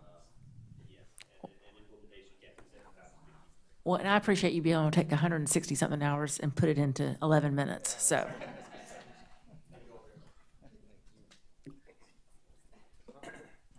All right, we also have Dr. Shane Phillips is going to talk to us a little bit about some data. As you know, the state was supposed to release some report card data for our schools on November 15th. I just wanted to let the school district know, the school board know, that that has been delayed. There has been all kinds of problems with their data systems, the data not matching, the data not being right. And the reason it really fell apart at the last minute was these folks like Shane and his compatriots across the state realized that none of the numbers were making sense, and that we didn't have access to those numbers until just a couple of days ago, I believe, and that triggered a number of things. So we're going to talk to you a little bit about what we do have available, and just would like to turn it over to Dr. Phillips. Okay, Madam Chair, members of the board, Dr. Little, thank you. The parade of numbers and acronyms continues. So we're going to talk tonight about the test that we couldn't talk about before because of embargoes by the state. So we're going to talk about end of course exams. We're going to talk about SAT, ACT, AP, and IB tests tonight. So very quickly, I'll just kind of go through our how we sort of distributed our grades for these tests, and then I'll kind of give you an idea of some trends and some changes that have taken place in this test in particular. So for Algebra 1, we had 81% pass rate this year for Algebra 1 with the grades distributed as you can see, with more than half of our kids scoring A, B, or C. In Biology 1, it was 76%. Again, with more than half of our kids scoring A, B, or C. English 1, we're at 87%. And U.S. History, we're at 82%. Now, if we look at that over time, you're going to see that there have been some dips. And let me explain some of the reasons why that happened. So we were told by the state to expect dips in algebra and in English starting in 2016-17 because of a realignment of the scale. They reset the standard on the scale for a variety of reasons, including the new 10-point grading scale, those kinds of issues, and plus the scale is aging and it needed to be realigned. So in 2016-17, that happened. Also in 2016-17, there was a new field test in the spring of that year for writing in the English 1 end of course test. That was a new thing altogether for English 1. So they implemented a field test for that in the spring. Now that didn't count for the actual score. It was just there to test the items. And then also they implemented new standards in biology in 2016-17. Remembering that this is South Carolina and we like to change our tests a good bit, that all happened in 2016-17. In 2017-18, that writing portion was actually implemented in the English 1 test. So that was the first year. This past year was the first year that we actually conducted operational items in English 1 on writing. And then in the next couple years, we're going to be phasing in Algebra 2 and English 2 end of course tests that will eventually replace the Algebra 1 and English 1 end of course tests. So lots of changes have happened in end of course, and lots of changes are upcoming in end of course. So looking at that, here's what happened in Algebra 1. We saw the dip that we were expecting from 15-16 to 16-17 when they implemented the rescaling. We saw it again in English here. Now they did indicate from the state that this would not be as drastic as the algebra, and it wasn't. It panned out just like the state said it would. Here we see the change in standards that are being tested in Biology 1, okay? And you see that they're relatively stable there's a little bit of a dip, but relatively stable after the change. And in fact, in English 1, the scores actually came up this year in the first year of implementation of the writing. And I think, we put across all grades an emphasis on writing, and so hopefully that's paying off there in the high school level as well. And then U.S. history, you can see no changes in U.S. history, and our scores have remained relatively stable over time. So when we look at the state comparison by state, you can see that we still well outperform the state in all areas. So now we'll talk about SAT. So the report that you're going to see here for SAT is on our graduating seniors. All right, and so again, this is a trend, but you'll notice there's only 2 years here. The reason there are only 2 years is because in 16-17, SAT redesigned their test. And so comparing it to years before that is irrelevant. And so if we look here, we can see that in each area, reading and math, we grew about 10 points, 11 points in math, 10 in reading, for a composite gain of about 20 points year over year. If we look at that compared to the state and nation, we outperformed both. And it's interesting this year because the state outperformed the nation as well. So we outperformed the state and we outperformed the nation in each area and in the composite. That's good. For the ACT, this is not graduating seniors. This is everybody. And there's a reason for that, and I'll explain it. Here's a trend over time with ACT, okay, with the district being in blue and the state being in green. So you can see that across time, we outperform the state consistently. But you see this drop from 14-15 to 15-16. And the reason why is because starting in 15-16, every student in their third year in high school was required to take the ACT for the school years of 15-16 and 16-17. That changed again in 17-18 when they decided that you should have the option to take either the SAT, the ACT, or neither one. And so, you know, you would have expected because here, that testing sample is self-selected. If you wanted to take the ACT, you felt like that was the test for you, that's what you took. And there was no requirement. But when we required everybody, obviously those scores are going to drop some because kids who typically would not have taken the ACT took the ACT. Now, so that kind of explains this drop. What's good news here is that you can look across these years and notice that even when it became optional, these scores remained very stable. Okay, so the kids who are taking it are still making the same score. So we feel comfortable about the stability of these scores across time. If we look at the scores across time by subject, again, you'll notice very stable across the board. We're staying in that 18, 19, 20 point range on each subject. Our best subjects by far are reading and science, with English and math following up closely behind.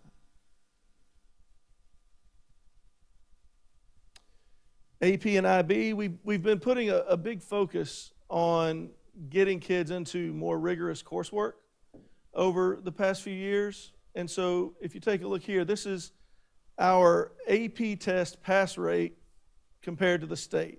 And you can see it's quite a bit better than the state average. If we look at students tested, I think we're really proud of this in instruction because we've been putting a lot of emphasis on that, and you can see steady increases and a pretty dramatic increase from 16-17 to 17-18 in the number of kids that we tested.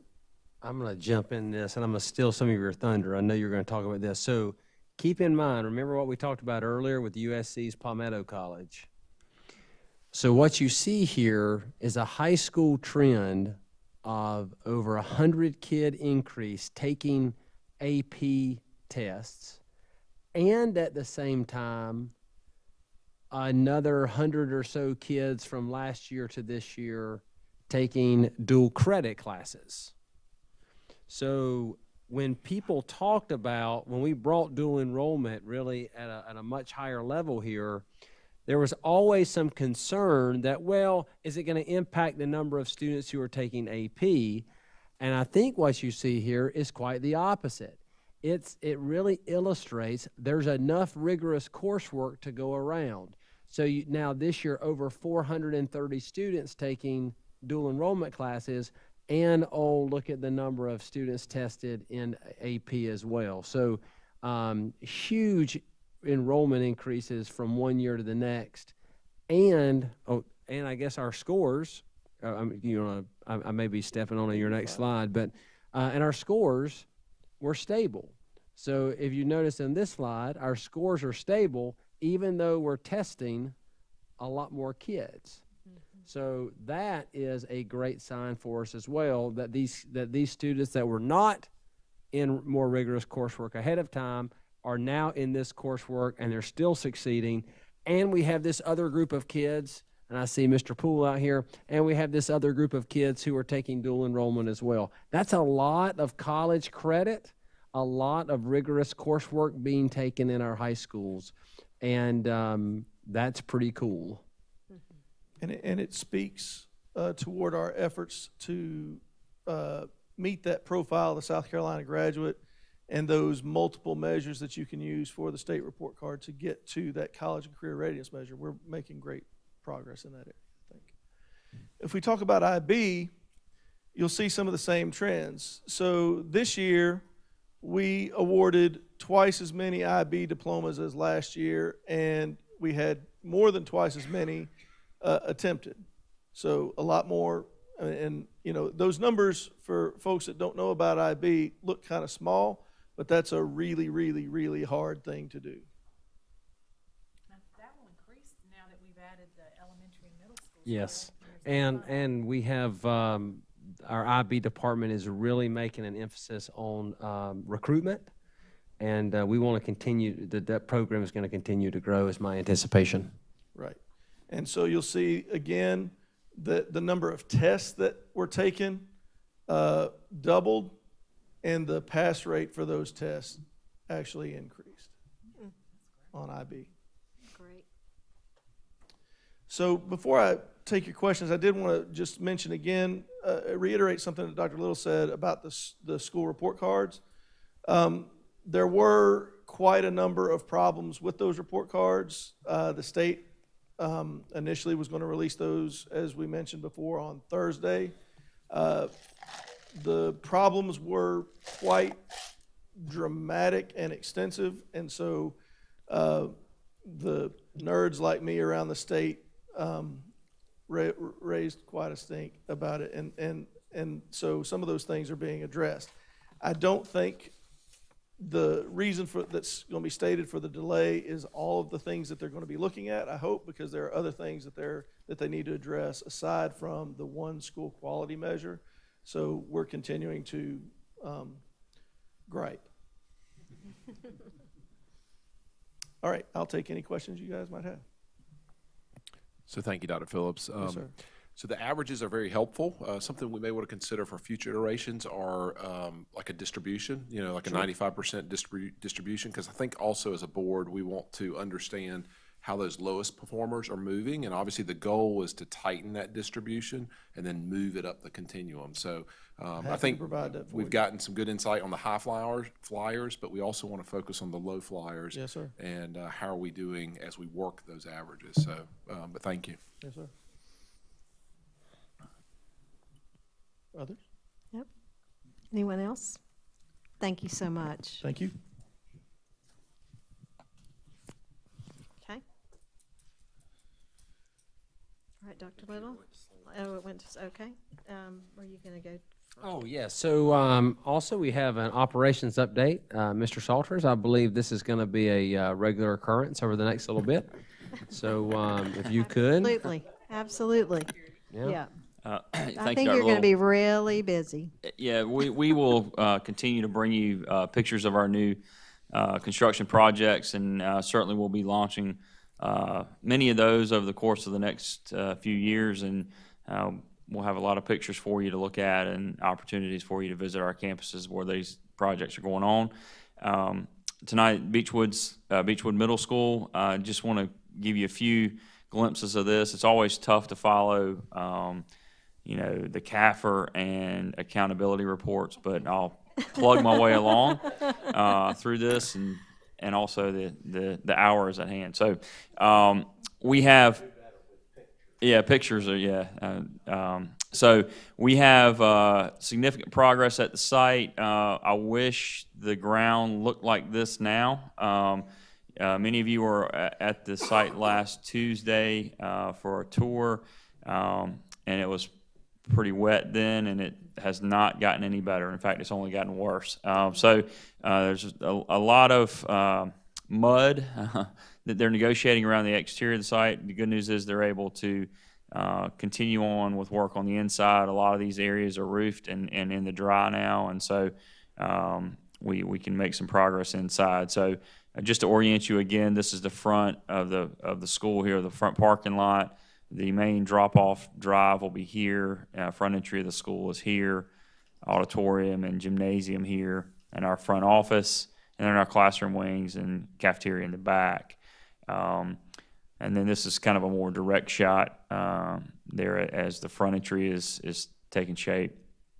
So really pleased with the progress on site. Again, as I mentioned, some of you were out there last week, and I think it's really coming together nicely, and you can see some of the spaces and the quality of work that we're experiencing there with our contractor. Shot of the rear of the campus, you can actually see 378 up at the top there. Kind of gives you an orientation. The Summer Lake neighborhood would be up here on the left as you're looking at it. And just a few more aerial shots. And then this is actually in the main office area. So you can see our walls are going up, some ductwork in place. One of the hallways in the main office area. This will all be finished out with sheetrock. This is the Center Commons area. It's a little difficult to see from this picture, but you've got the Media Center over here on the right, and then a Center Commons stairwell there. And then your classroom wings would be on your left. Can I say something about Yes. that? I love that. This is going to be a code to the future school. It's going to be a coding immersion school. Yes. And I loved how the architects, they were telling us those windows right there, those are coding symbols. And instead, because it doesn't cost anymore, they were putting windows in, but they made the windows actually coding symbols. Yep. And I just thought that was so clever. Yeah, little features like that to try to inspire some learning. I want to thank you, Mr. Salters, for absolutely on your day off that you took 4 of us to tour the school. And also, I was so impressed with our architects and the input that they get from our administrators, their special attention to the special needs kids that are going to be there, and they designed a whole different drive for them, so they get off the bus and they go straight to their wing. Those are students with mobility issues and so forth, but they really listen. And anyway, I was pretty impressed with the whole building. Excited for it to open. Well, that comes from a team approach. Dr. Talley's staff really is very supportive in our design process, and not shy about feedback they give. So that's really, which is really great because it helps. That's what we need. It helps the process out along very, very nicely. If I could just jump in real quick, it was we were out there on Tuesday, which is election day, which was the schools were closed, but this school was not closed. It was like a small city inside with hundreds of people working, even though it was pouring rain outside and freezing cold. And from what the HG Reynolds, the construction folks said, they regularly have 100 to 150 people out there working all the time. Yes. It's a pretty impressive little organism going on out there. Yeah. It's very, very nice to see that many people working. This is a look inside the Media Center. We have several other shots of that as we go through. But you can see a lot of progress throughout the building. You will see soon some of the areas starting to get windows and get dried in, and that's really where we'll start turning some of the air conditioning on and drying the building out, and then you'll see some of the finishes starting to come into play. Typical classroom, nice to see some ceiling grid in, and so that's when you know you're really making progress. We've got some paint on the walls, first coats of paint in some areas. Again, this is a look from upstairs. You're actually looking back at the main entrance The office is over here.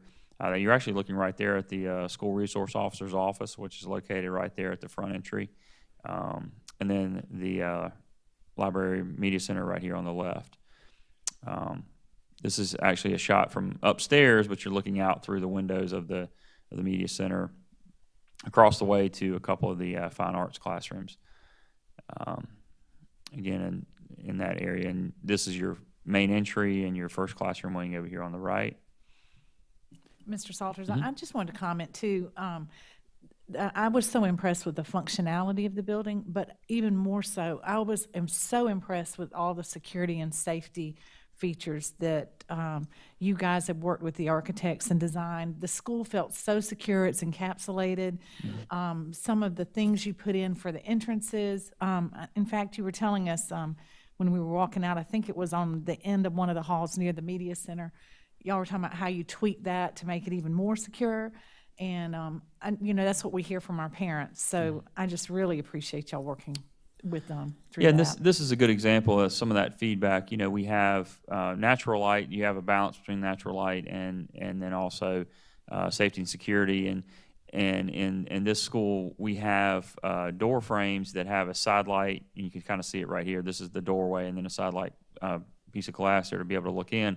But you also have a concrete wall where students can, in event of a lockdown, can get out of sight. And so that's some feedback that our students and parents have shared with us, and we've incorporated into the design.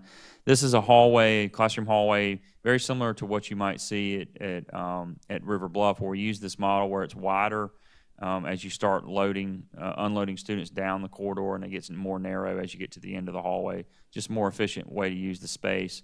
And then you can also use this as a collaborative space for students. A shot from looking into the cafeteria over the courtyard there. And this is, again, the courtyard area. These are some art classrooms that will have access out onto the courtyard, the gymnasium in the background. So with that, I'll be happy to answer any questions. I'm pleased to tell you that even with all the rain we've had, we are still on schedule and plan to open in August of 19. I know we've already talked about this tonight, but that is the prototype that we're going to be using for the new Pillion Middle School and for Lexington Middle School when we acquire the land for Lexington Middle School. But that is the same format, correct? That is correct. It'll be that same footprint. I think it's a great plan. Well, and I want to go on record saying that we're spoiled as a board because this is a fairly seamless process for us, thanks to you and the team's leadership. And similar to our audited financials, a lot of school boards have to spend energy focusing on that, and really we should be partnering with Dr. Talley and her team focusing on instruction. And so thank you for your diligence in that space, especially as we start this next bond referendum, because we want to focus on instruction, but this is an important part of that. So, Madam Chair, that concludes my report. Okay. Thank you, Dr. Little. Board 14.0 are items for board information. And now, Dr. Pitts, I need your motion for adjournment. I so moved. Okay. So adjourned. All right. Ms. Backman, do I have a second? Second. All in favor, please stand up. Y'all be safe and on your drive home, and we'll see you next month. Bye-bye. Well.